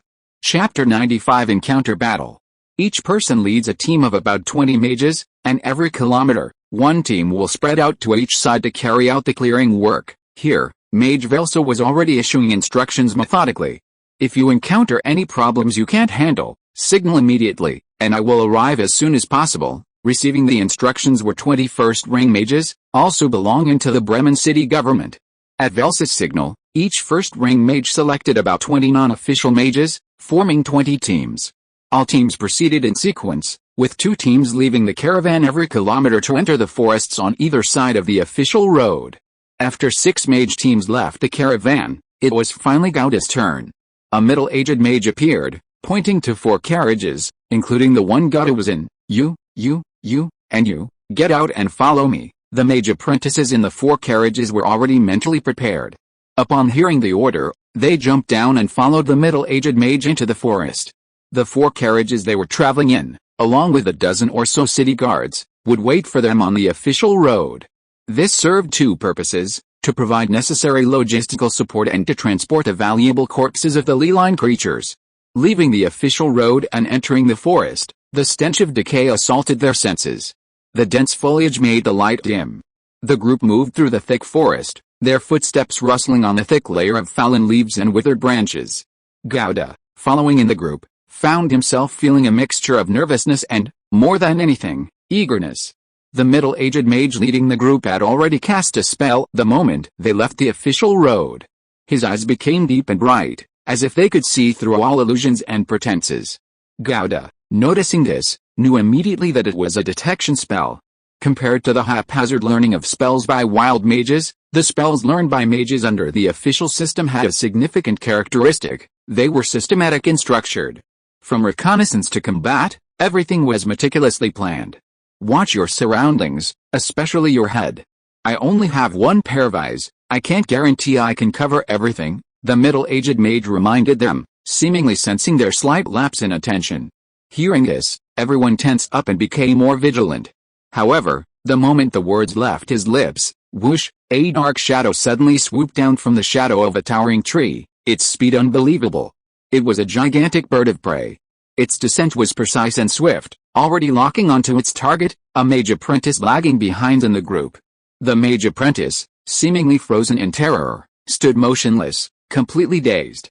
The next moment, the bird's sharp talons lashed out like a razor-sharp dagger, slicing through the mage apprentice's chest. In an instant, blood splattered, and the mage apprentice collapsed before he could even scream, his fate unknown. The entire process happened in the blink of an eye. The sudden attack jolted everyone back to reality. After its successful ambush, the bird let out a sharp cry, seemingly in a show of defiance. Its feathers were jet black, and its eyes gleamed with cruelty. "Beast!" the leading middle-aged mage roared. He took a deep breath, raised his right hand, and blue light flashed at his fingertips. With a mage's roar, the blue light erupted, transforming into an ice blade, gleaming coldly, shooting towards the bird-like monster in the air. The ice blade traced an elegant arc through the air, as if even the air itself had frozen. Sensing the threat from the ice blade, the bird-like monster let out a piercing scream, attempting to evade the spell through rapid flight. However, in the middle-aged mage's hand, a new blue light shimmered. Whoosh! The ice blade grazed the bird-like monster's belly feathers, not directly hitting it, but the chill emanating from the blade made it shudder. Before the monstrous bird could make its next move, another ice blade struck. It accurately hit the bird's left wing. Ice crystals splattered everywhere, and a thin layer of ice crystals covered and spread across the monster's left wing, leaving a gruesome wound. In an instant, the bird lost its balance and plummeted uncontrollably downwards. During its fall, it struggled to regain its footing, but to no avail, finally crashing to the ground with a painful scream. Die! The frightened mage apprentices, seeing the bird fall to the ground, were enraged and unleashed their spells to attack. In an instant, several, even dozens, of spells rained down on the bird. Even with its incredible resistance, the bird couldn't withstand the continuous barrage of spells from the apprentices and was instantly blasted to death, becoming a dead bird. Even Gouda got involved. Unfortunately, he wasn't the lucky one to deliver the final blow, and therefore didn't obtain the source. But these weren't the most important things right now. Everyone's eyes were on the mage apprentice who had been ambushed by the flying monster. He lay on the ground, his clothes torn, revealing a horrifying wound that exposed bone. He was unconscious, his life hanging in the balance. The leading middle-aged mage frowned slightly at the sight, but that was all. He took out a pre-prepared basic healing potion from his robes and applied it to the apprentice's wound, temporarily stopping the bleeding. Take him back to the caravan. There are mages with healing spells in the caravan. The middle-aged mage showed little emotion, casually pointing to one of the remaining mage apprentices and giving the order. Okay, the apprentice, relieved, quickly replied. Anyway, he got paid for each day he worked. Avoiding combat was always a good thing. The rest of you, continue the mission with me. Remember this, these beasts always like to ambush and attack. If you get caught, the injuries will be too severe, and even healing spells might not be able to save your lives, the middle-aged mage reminded the team, whose mission had not yet succeeded. Everyone nodded silently, clearly taking the warning to heart. Experience teaches, and once taught, it's easy to learn. Witnessing their companions fall victim to such an attack had completely shattered their initial sense of ease. A tense atmosphere filled the team. Everyone was pondering the same question: what would have happened if that bird had targeted them? Once this thought crossed their minds, no one could remain relaxed. Gauda's perspective also shifted. He had ultimately underestimated the difficulty of hunting feline creatures in the wild. He thought that with a large group and an official mage leading the way, safety would be assured. But the reality was that anything could happen in the wild. Teaming up only slightly improved safety. Relying solely on others meant certain death. They had to rely on themselves. If you are listening to this novel on a channel other than Fanfic World, it means it was downloaded and re-uploaded without effort. We warmly invite you to visit our channel, Fanfic World. There you will find the original version of this story and many other novels of various genres. We look forward to seeing you dive into a world of incredible novels. Chapter 96: Greythorn Bee Swarm. The team continued their exploration. The injury to Mage Apprentice wouldn't affect the team's overall operation. Besides, it was to be expected. What exploration is without casualties?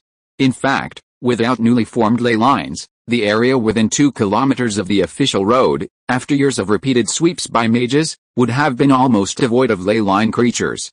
But now, everything was different.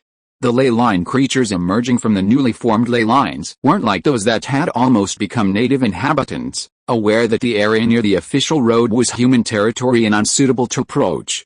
Moreover, the deep forests far from the official road were mostly occupied by old ley line creatures. In comparison, these clear transitional zones had become unclaimed land in the eyes of the new ley line creatures. Therefore, they became the best place for these new ley line creatures to settle. There, the leading middle-aged mage's eyes flashed with brilliance. This time, he spotted the ley line creature first. The rest of the team looked in the direction he indicated. A towering tree stood in the distance, estimated to be over 10 meters thick, its trunk as black as iron, riddled with cracks. Within these cracks, countless black insects, resembling wasps, clung to the trunk. These insects remained motionless, their color blending seamlessly with the bark, making them easily missed without the middle-aged mage's prompting. Gray sting wasps, level 0 ley-line creatures. They can launch stingers from their tails. Individual gray sting wasps aren't much of a threat, but they swarm, and are extremely afraid of fire. The middle-aged mage quickly explained the insect's information. Raise your hands if you know fire spells, he whispered. 7 or 8 hands rose, including Gauda's. Of the 20-odd mage apprentices, only about a third possessed fire spells. Follow me and attack. Try to wipe out most of these gray sting wasps in the first wave. Those remaining, those who know area of effect spells, prepare yourselves. After we've attacked, immediately launch the second wave to clean up the rest. The middle-aged mage simply issued the battle orders. Such simple battle commands could only be issued. Firstly, the team was hastily assembled, and they were unclear about each other's strengths and spells. Secondly, overly complex battle plans were impossible for them to coordinate. In this situation, simple and straightforward tactics were most suitable. Everyone nodded in agreement. Thus, at the middle-aged mage's command, the mages who possessed fire attack spells quickly activated their spell models. Gauda took a deep breath, suppressing his excitement. The gray stinger wasps were his favorite type of ley-line creature. He also activated a Fire Arrow Plus spell model. A scorching heat immediately filled the surrounding air. Everyone unleashed their fire spells. Several irregularly shaped magical flames intertwined in the air, forming a small sea of fire, roaring towards the swarm of gray stinger wasps clinging to the tree trunks. The most powerful of these was the spell released by the leading middle-aged mage. To Gauda's surprise, the middle-aged mage's fire attack spell was also a Fire Arrow, exactly the same as his. Of course, in terms of both power and momentum, it far surpassed his. High-ranking mages still use low-level spells, and the power of their spells increases with their mage rank. Gauda thought quickly. Boom! The fire attacks arrived one after another, causing minor explosions upon contact with solid objects. The gray stinger bee swarm was startled by the sudden fire attack. They flew around frantically, but the fire spread too quickly, instantly engulfing a large number of gray stinger bees, making a sizzling sound. The gray stinger bee swarm clearly didn't possess any special abilities. Under the scorching heat of the flames, they turned to ashes without much struggle. With just this one wave of attacks, The gray stinger bee swarm attached to the towering tree had already lost more than half its members. The remaining gray stinger bees, startled, immediately flew off the tree trunk. Even after a round of clearing, the remaining gray stinging bees were still densely packed, looking like several gray clouds rising from a tree trunk. Buzzing. These dark clouds, emitting an annoying buzzing sound, crossed the gradually subsiding fire line and surged towards Gouda, seemingly preparing for revenge. However, the mage apprentices who hadn't participated in the first wave of attacks and possessed area of effect spells now unleashed their prepared spells. Among them were spells Gouda was extremely familiar with, such as Acid Splash, as well as poison gas attacks, and one even cast a lightning spell, causing Gouda to glance at them slightly. However, most of the mages in the team were wild mages, so their spells were quite limited. A careful count revealed that only 6 people cast spells in the second round. In other words, the entire temporary team, specifically selected from wild mages who possessed offensive spells, had half of its members lacking area of effect spells. Was it because they didn't want to? Certainly not, it was simply because they couldn't learn them. The spell recipes publicly sold by the Mage Guild were all utility spells. For wild mages, learning and mastering offensive spells has always been extremely difficult. This made Gouda sigh once again at the harsh living conditions of wild mages under the monopoly of knowledge. With a second round of spells, most of the approaching gray clouds had dissipated. Gouda and the others who possessed fire magic also unleashed their second round of spells to attack. Flames erupted instantly, clearing a large area and eliminating countless more gray stinging bees. However, after these 2 rounds of engagement, a small number of gray stinging bees finally closed in. Whoosh! The next moment, these gray stinging bees raised their tails. Stinging needles rained down on the mages in the group. These gray stinging bees were only the size of a thumb, but the power of their stinging needles was not to be underestimated. They could easily penetrate several layers of clothing, and there were so many of them, densely packed together. Gouda's heart skipped a beat. In the sea of spells, another spell model flashed with magical power. He made no visible movement, but a layer of grayish light flashed across his skin. Blade Protection Plus. Bang! Bang! Bang! About 20 stingers shot towards Gouda.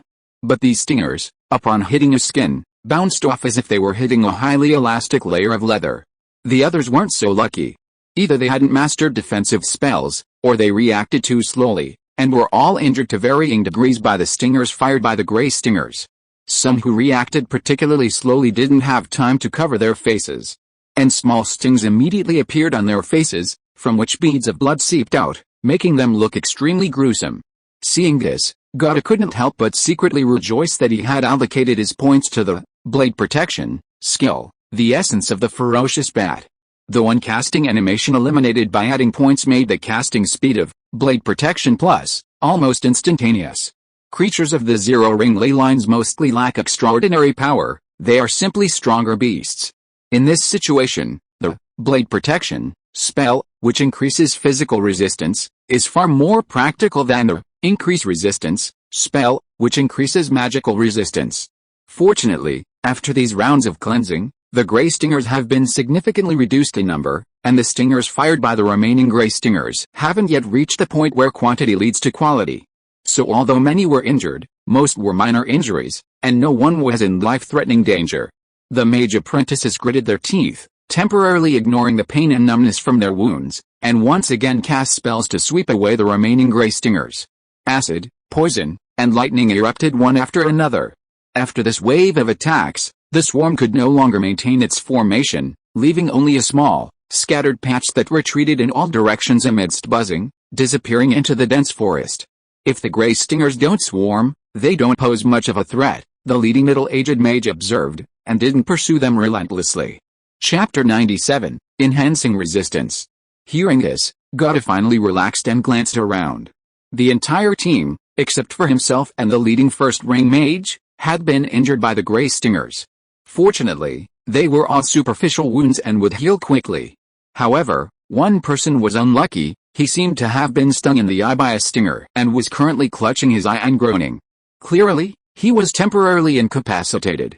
Gouda couldn't help but sigh again. They had only encountered 2 waves of battle, and 2 people were already incapacitated.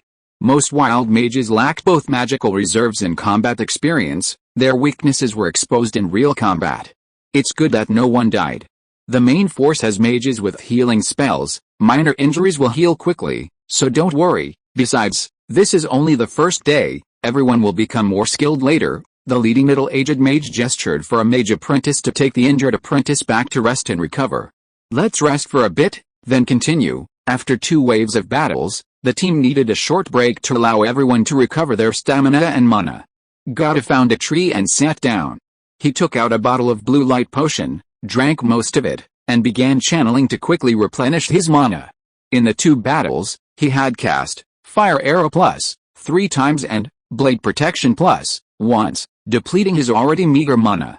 In this environment of constant attacks and battles, the anxiety caused by insufficient mana was like running out of water in the desert.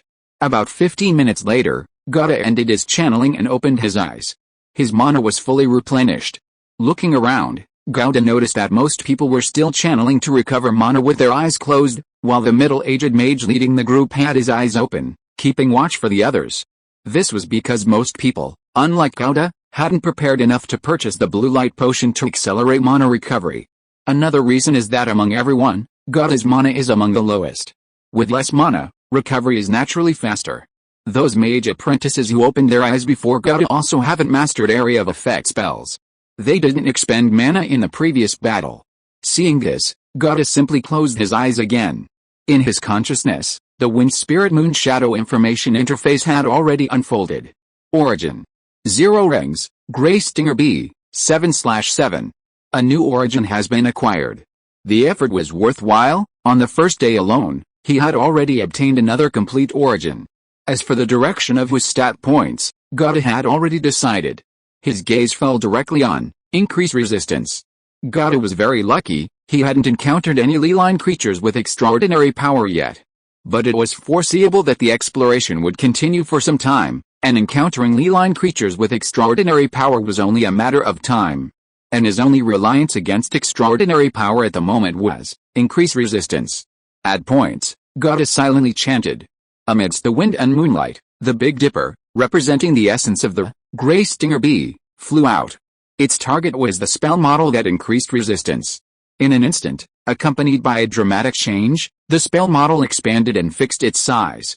The flashing yellow plus sign after the increased resistance attribute disappeared. Its name changed to increased resistance plus. Increased resistance plus protection, 0 rings, infuses mana into the target, which can be oneself, to increase the target's spell resistance, thereby reducing the spell damage and spell effects received. One cast lasts for 1 minute.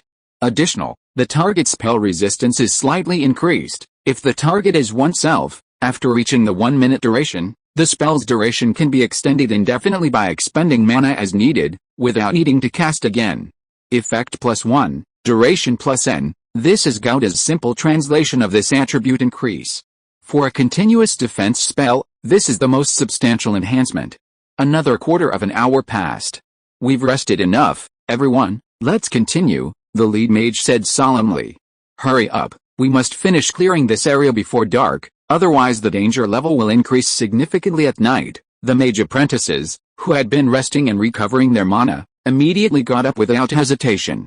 Even the most inexperienced wild mages knew that the Leeline creatures at night were far more dangerous than during the day. The following time was not as perilous as the previous 2 battles. After all, the bloody lessons were still fresh in their minds, and everyone had learned their lesson. Moreover, their current location was extremely far from the Hogan Leeline, on the outermost edge of its influence. The Leeline creatures wandering here were mainly low-level. The truly powerful Leeline creatures resided within the Hogan Leeline and Hogan City. Dealing with these Leeline creatures was the task of the high-ring mages of St. Sean City, not something for these small fry to worry about.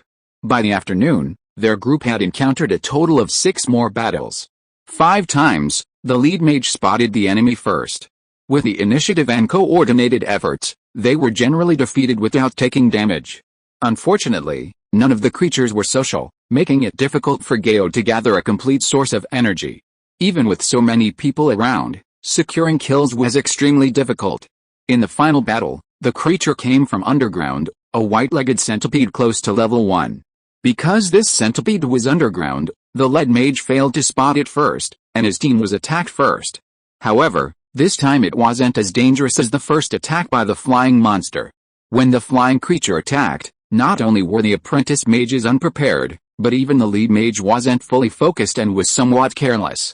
This time, the lead mage noticed the movement the moment the centipede attacked and reacted immediately. A sharp ice blade attack instantly dealt a fatal blow to the centipede, preventing it from inflicting further damage on the apprentice mages. Darkness was falling. The leading mage led the team on another search, but still found nothing. No new leeline creatures appeared. The day's mission was considered partially complete. He then led the exhausted team, their spirits pounding all day, back to the main road. Everyone breathed a sigh of relief once they were seated in the carriage. Once everyone was together, the carriage started moving again. The camp for the night was set up 6 or 7 kilometers ahead. As night fell, Gata and his group arrived at the prearranged campsite. It was a large, hastily cleared area. The logistics personnel had already prepared dinner, and the arriving team could eat immediately. A bowl of hot meat soup, along with ample dry rations, made Gata feel completely refreshed. Being able to drink hot soup in the wild was truly a blessing. Upon arriving at the camp, Gata also saw the 2 mage apprentices who had been injured and separated from the group earlier. Under the care of the mage who possessed healing magic, their injuries, though not fully healed, had stabilized, and they had regained their normal mobility. They figured they'd be back to full strength in a few days. But after dinner, when it came time to register for the next day's information and claim their rewards, the one injured by the flying leeline creature immediately shook his head, indicating he didn't want to fight anymore and would go back the next day. The other mage apprentice, whose eye had been injured by the gray stinger bees, hesitated for a moment, but ultimately decided it was just bad luck and lack of preparation. He was sure he wouldn't be so unlucky next time, so he decided to stay and keep fighting. As for Gata, without a doubt, he'd continue. Chapter 98 Progress. After confirming Gata's intention to stay, the staff wrote Harvest Month forth on Gata's recruitment notice and stamped it. Gata then received another 5 gold coins as his daily wage. He estimated that there were approximately 500 mages who had originally applied. After a day, about 1/10 chose to leave. The rest chose to continue. If we calculate based on 450 mages, even if they were all mage apprentices, the daily hiring cost in Bremen City would be approximately 4,500 sign-in gold coins. And in a day, the team could only advance about 10 kilometers. Even if everything went smoothly, it would take more than half a month to complete this mission. 4,500 gold coins a day, converted to purchasing power, is roughly equivalent to 4.5 million yuan on Earth. This labor cost is astonishingly high. But after careful consideration, Gata realized it wasn't excessive. On Earth, the construction cost for 1 kilometer of highway is between 20 million and 30 million yuan. In comparison, an expenditure of 4.5 million gold coins could advance 10 kilometers, and the clearing of the land would also yield loot from the corpses of leeline creatures. The value of these corpses, while not guaranteeing the official return or even a small profit, would at least significantly replenish their resources. This time, besides purchasing 5 sets of blue light potions from the potion shop, Gata also replenished his stock with 5 sets of basic mana potions. The 10 sets of basic mana potions he bought on the 2nd of the harvest month were all used up yesterday. His monthly potion expenditure alone amounted to 60 gold coins. But Gata could only grit his teeth and accept it. The more battles he experienced, the more he felt his mana was severely depleted. Therefore, exchanging money for mana growth, while seemingly extravagant, was absolutely necessary.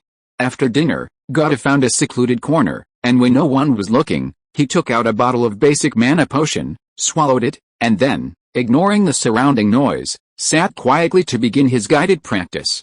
Even in the wilderness, he had no intention of interrupting his cultivation. After all, this time they could foresee spending more than half a month in the wilderness. Gata couldn't tolerate interrupting his cultivation for so long. The next day, at the crack of dawn, the guards in charge of logistics had already prepared meat broth in pots. In this world, there were no scientific or unscientific claims like breakfast is the source of energy for the day or breakfast is the most important meal of the day. In fact, not everyone in this world ate breakfast. Especially among the working class, it was common to start work at dawn. If there was breakfast, it was very simple, consisting of leftovers, cold bread from the previous day, and water or light wine. Therefore, Although everyone needed to carry out their mission and expended a great deal of energy, and couldn't just eat anything, providing everyone with a bowl of meat broth was already a very high level of hospitality. The staple food was still dry rations.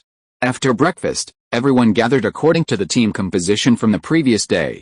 Yesterday was the first day, and some people just came on a whim. After yesterday's mission, I believe those who are still here won't leave anytime soon. Let me introduce myself first. My name is Machete, a first-rank mage, and a member of the enforcement team. The leader mage, who hadn't revealed his name to anyone yesterday, took the initiative to introduce himself before setting off today. Let's also exchange names and mage ranks, as we'll be spending the next half-month together. Machete started, and everyone naturally exchanged basic information. Gata calculated that their temporary team, including Machete, consisted of 23 people. Apart from Machete being a first-rank mage, of the remaining 22, 11 were third-rank mage apprentices, and 11 were second-rank mage apprentices, a perfect 50-50. After a quick glance, Gata could basically confirm that he was the lowest-ranked person in the entire team, because the youngest of the others looked to be in their mid-20s. At this age, even as a second-tier mage apprentice, he was far superior to this greenhorn who had only been promoted to second-tier apprentice a month ago. Although my rank is lower, I have more spells at my disposal, Gata thought to himself. Yesterday, when clearing the Grey Sting Bee Swarm, most of the people could only watch helplessly. Without magic power, having many spells was useless. The reverse was also true. After a simple rest and preparation, the main force set off again. The arrangement was the same as yesterday. They advanced along the official road, dropping off 2 teams every kilometer or so to clear and reclaim land in the dense forest on both sides of the road. Time passed day by day. Everyone's ability to deal with feline creatures and their teamwork were steadily improving. However, as the reclamation progressed, casualties gradually began to appear. Almost every day, several mage apprentices would unfortunately perish. Gata's team was lucky, although some were injured, there had been no casualties so far. The only thing that dissatisfied him was that he hadn't encountered another bonus challenge like the Greythorn Bee Swarm. Harvest Month, 8th. 5 days had passed since the main force departed from Bremen. Evening. By the campfire and the wagon frame, Gata sat cross-legged, already in a meditative state. It could be seen that many mage apprentices throughout the temporary camp were doing the same thing as Gata. After all, most of the wild mages who responded to the call to arms still had a fighting spirit. And diligent practice was just the most basic thing for mages. Half an hour later, Gata opened his eyes, a look of joy on his face. Finally, another breakthrough. His channeling spell had just leveled up again. Now, Gata's mana was enough to support him casting 8 spells. He calculated that his last breakthrough in channeling spell was on the 1st of Sunrise Month, when he had just arrived in Bremen. Only 37 days had passed, and he had already leveled up again. Several days faster than expected. It might be related to the constant use and recovery of mana during this period, Gata thought to himself. After thinking for a moment, he closed his eyes again, concentrated, and opened the rudimentary information panel of Wind Spirit Moon Shadow. Origin. 0 rings, human, 2-7, digging worm, 1-7, wolf rat, 4-7, demon explosion frog, 1-7, ferocious rat, 3-7, earth demon bat, 2/7, a total of 11 entries. Excluding the 5 origin points that have been collected and used, there are still 6 entries in progress. Human can be ignored for now. The same goes for digging worm. In these 5 days, not only his team, but other teams have never encountered it. It should be that the leyline plain territory connected to Hogan Leyline does not have this kind of leyline creature. Wolf rat is only 3 away from being full, and is the closest to the full progress. As for demon explosion frog, Gata still felt lingering fear when he thought of that thing. At first glance, the frog seems to be the weakest of these terms. However, in the extraordinary world, one cannot judge by common sense. In fact, over these 5 days, the demon burst frog was one of the most troublesome leyline creatures that Gata encountered at level 0. This is because this creature possesses extraordinary power and spell-like abilities, capable of shooting a powerful energy beam from its mouth with terrifying force. According to Markey, the demon burst frog's spell-like ability is equivalent to the spell, Magic Blast. And, Magic Blast, is arguably the most powerful spell among spells, even surpassing Fire Arrow. Fortunately, the Demon Burst Frog cannot continuously fire energy beams. So after injuring a mage apprentice, it was blasted into a charred corpse by Gouda's timely and precise Fire Arrow Plus. The Violent Rat is the weakest ley-line creature among these terms. It is neither the size of the Wolf Rat, nor does it appear in swarms like the Violent Bat. So, almost as soon as it is discovered, it is easily dealt with by the mage apprentice in the group. The Earthbats were another type of ley-line creature possessing extraordinary abilities, though not spell-like abilities. Instead, they could spew cone-shaped pebbles from their mouths. Their power was not to be underestimated, and they appeared in rare groups of 8 or 9. However, thanks to the timely intervention of the first ring mage, Marky, the group of Earthbats didn't cause the team much damage. Moreover, being flying ley-line creatures, and utilizing the range of Flame Arrow Plus, Gouda actually managed to kill 2 of them. Of course, in the past 5 days, Gouda's team had cleared far more ley-line creatures than just these. However, getting kills is fucking hard. Gouda once again uttered the same complaint he had repeated countless times over the past few days. Chapter 99 Second Ring Earthbane Creatures. The peaceful days of grinding monsters and leveling up didn't last long. After dinner, the camp, which had gradually quieted down, was suddenly filled with a commotion. Gouda sensed something and looked in the direction of the sound. In a corner of the camp, a giant worm abruptly emerged from the ground, leaving a crater in its wake that looked like it had been struck by a meteorite. The worm was over 10 meters tall and nearly a meter in diameter. Its sheer size was suffocatingly imposing. Its massive body was covered in dark purple chitinous armor. The worm's gaping maw, with its sharp teeth, was as wide as a human's height. At that moment, an unfortunate city guard was being bitten in its mouth. With a gulp, without any chewing, the leather-clad city guard was swallowed whole by the giant worm. A living person had vanished. They don't even peel off the skin, aren't they afraid of choking to death? Gouda, who witnessed this scene, had his pupils shrink. His feet instinctively moved away from the worm. Even if Gouda were completely ignorant, he could tell that this giant worm was no ordinary zero-ring ley-line creature. It was likely a 1-ring, or even 2-ring, ley-line creature. Such a being was not something a mage apprentice like him should even glance at. Clearly, one guard wasn't enough to satisfy the purple worm. It moved again, lowering its head and biting another guard who couldn't escape in time. Nearby mage apprentices cast spells to try and save them. After a surge of magical energy, a whip-like bolt of lightning struck crack. The seemingly fierce bolt of lightning struck the giant worm's chitinous carapace, but it vanished without a trace, as if it had encountered an insulator. And it wasn't just lightning. Fire, acid, poison gas. Many nearby mage apprentices cast spells, but no matter what spell they were, when they hit the giant worm's body, it was like a drop of water falling into the desert, completely disappearing without a trace.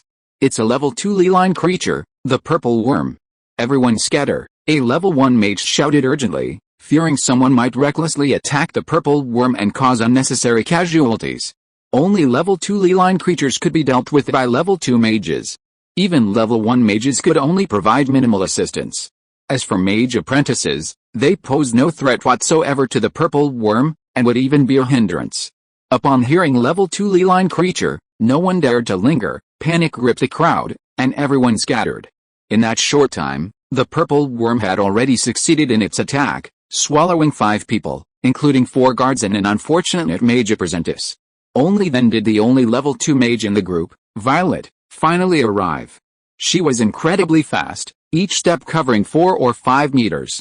This speed exceeded human limits, clearly the effect of magic. Upon arriving at the scene, Violet's eyes immediately locked onto the purple worm.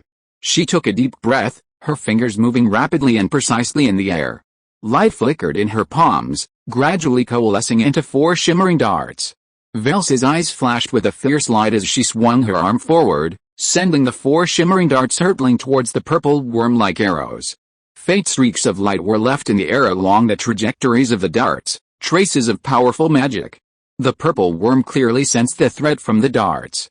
But its massive body prevented it from dodging nimbly, leaving it no choice but to withstand the attack. The darts traced graceful arcs in the air, striking the purple worm's body accurately. Each collision was accompanied by a crisp sound, the sound of magical power colliding with the purple worm's hard shell. This time, The purple worm was not unscathed. Its body trembled slightly under the impact of the darts, and noticeable wounds appeared on its hard shell, some even oozing blood. These wounds, while not fatal, were enough to cause it pain and anger. It grew ferocious and enraged, writhing its massive body as it tried to approach Velsa. However, Velsa didn't give it the chance. She retreated with astonishing speed, her magical light flashing once more in her hands. As the spell was cast, the air around the purple worm seemed to grow heavy, an invisible force binding its movements.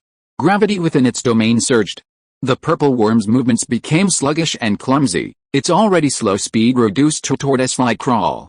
At the same time, this increased gravity exerted unprecedented pressure on the purple worm, causing its previously minor wounds to tear open and widen, blood splattering out.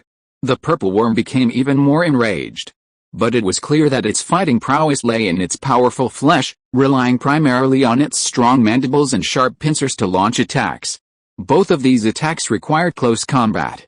Velsa understood this perfectly, maintaining her distance from the purple worm and avoiding close contact.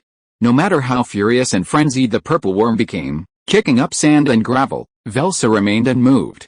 She swung her arm again, and 4 more flashing darts shot out. The purple worm opened its massive mandibles, letting out a terrifying roar, attempting to intimidate Velsa with its sound.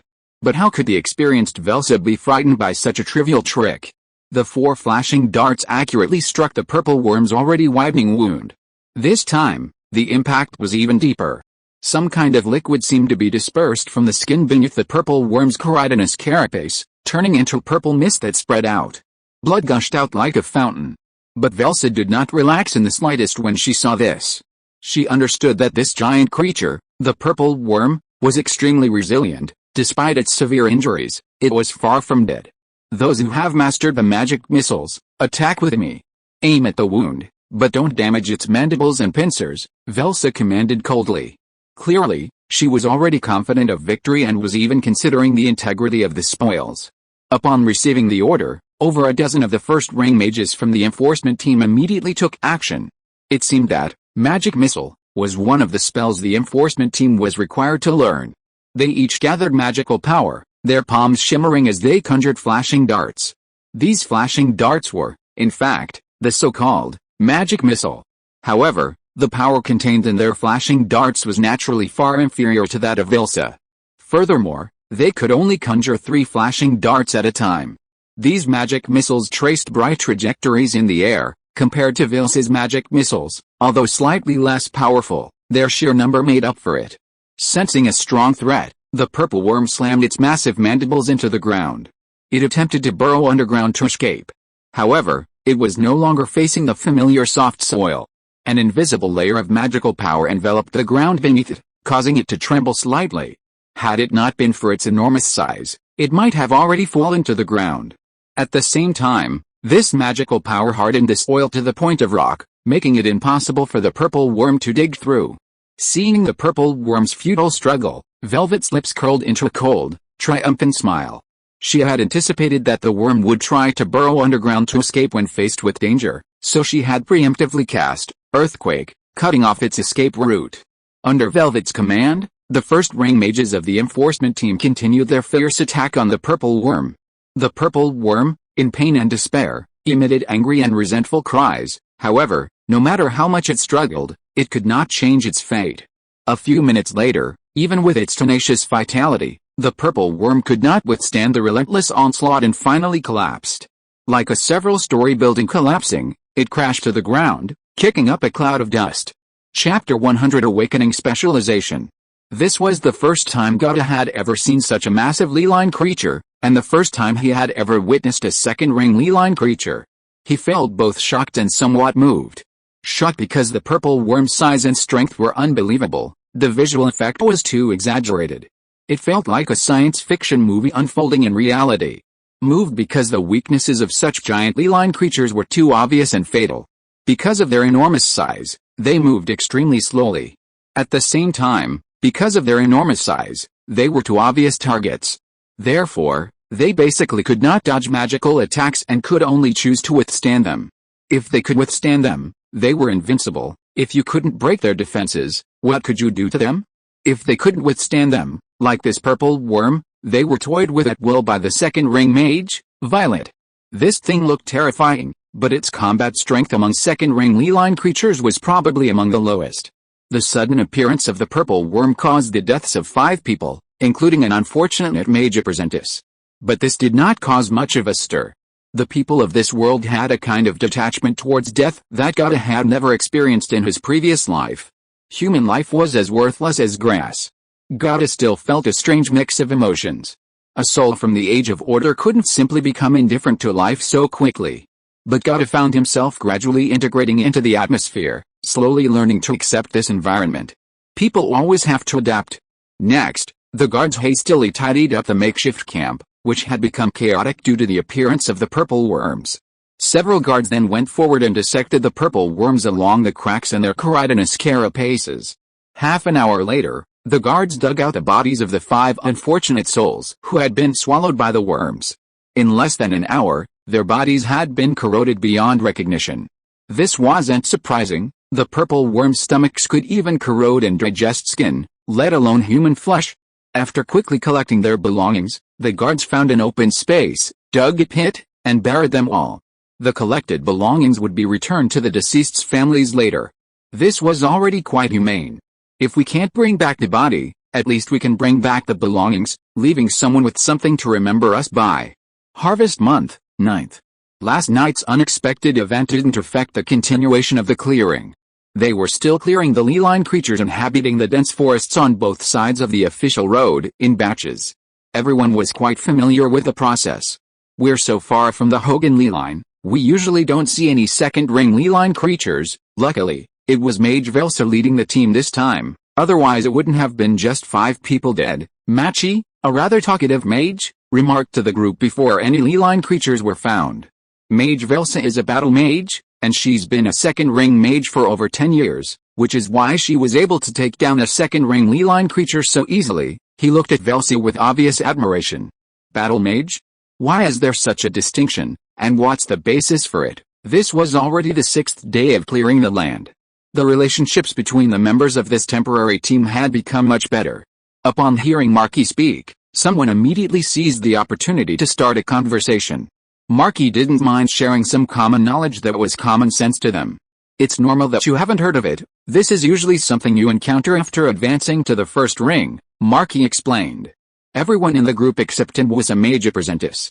After each successful rank advancement, a mage will randomly awaken a special ability. This special ability can be specific to a single spell, enhancing its power. It can be specific to a particular type of spell. For example, gaining buffs when casting defensive spells, enhancing summoning spells, or increasing the power of all damage-type spells. It can also be a universal enhancement applicable to all spells, such as reducing the casting time of all spells or increasing their casting range, or it can be an enhancement specific to oneself, such as increasing resistance to certain elements, improving reaction speed, enhancing skill with a particular type of weapon, or even simply increasing mana and mental strength. It can even be an enhancement to skills, such as increasing the success rate or speed of crafting alchemical items. It can also be some strange auxiliary effects, such as increasing your cultivation speed. Furthermore, it can directly grant you mastery of a unique spell. In short, any special ability you can think of, and even those you can't, may appear upon awakening. These diverse, varied, and incredibly magical special abilities are collectively called feats. There's no universally accepted standard for the rank of a feat, since finding 2 identical feats in the world is extremely difficult. However, based on their effects, feats can be categorized into several types. These include combat feats, creation feats, metamagic feats, support feats, and special feats. Facts that significantly enhance a mage's combat power are classified as combat feats. Once a combat feat is awakened, and multiple damage spells are mastered, making one a combat mage. While this was merely common knowledge to Marky, it was invaluable information for the unorthodox mages in the team who hadn't yet entered the realm of formal magery. Everyone listened with rapt attention. Every time a mage advances through the rings, they gain a random feat. As a second ring mage, it's said that both of Violet's awakened feats are combat feats, so even within the enforcement team, she's a top-tier combat mage. At this point, everyone finally understood why Marky had remarked how fortunate Violet was leading the team. You said feat awakening is random. Does that mean it's all about luck? Doesn't that mean a wild mage could awaken a feat far superior to a genius mage, or that a genius mage might awaken a useless feat? Would that be incredibly frustrating for those exceptionally talented mages? Suddenly, someone in the group asked a question that God had also been considering. It's certainly random, but not completely random. It should be called pseudo-random. Mage shook his head and explained in detail, what feat you awaken is definitely uncontrollable, so it's random. However, the awakened feat is related to the mage's own knowledge, spells, and even the guidance and meditation techniques used in the practice. How exactly is it related? Still unable to grasp the concept of feats, another person couldn't help but ask. Marky, without losing his patience, continued, to give a few simple examples. If all your spells are utility spells and you don't know any damage spells, you're unlikely to awaken a combat feat. If you master multiple protection spells and have a unique understanding of their application, you have a high probability of awakening a protection spell's metamagic feat. Or, if you're an outstanding alchemist, with a mastery of alchemy far surpassing other knowledge, you're very likely to awaken a creation feat. In short, based on experience, there's a consensus. The more and deeper a mage's spells, the more extensive their knowledge, and the stronger their mana and spiritual power, the higher the probability of awakening a powerful feat of a certain type. So it's called random, but it's actually random within a controllable range. Those genius mages, whether in terms of knowledge or spells, far surpass ordinary mages, so in 99% of cases, the feats they awaken will be exceptionally powerful. I see. This thought crossed the minds of everyone present, not just the person who asked the question. Everyone seemed to be deep in thought, and subconsciously began to consider what specialization they would awaken after advancing to the first-ring mage level, given their own circumstances. End of this chapter. Thank you so much for reading until the end. Don't forget to give it a like. Looking for more exclusive content and immediate access? Subscribe to our Patreon. Remember, every like, subscription or donation encourages us to continue. Thank you all. See you in the next video.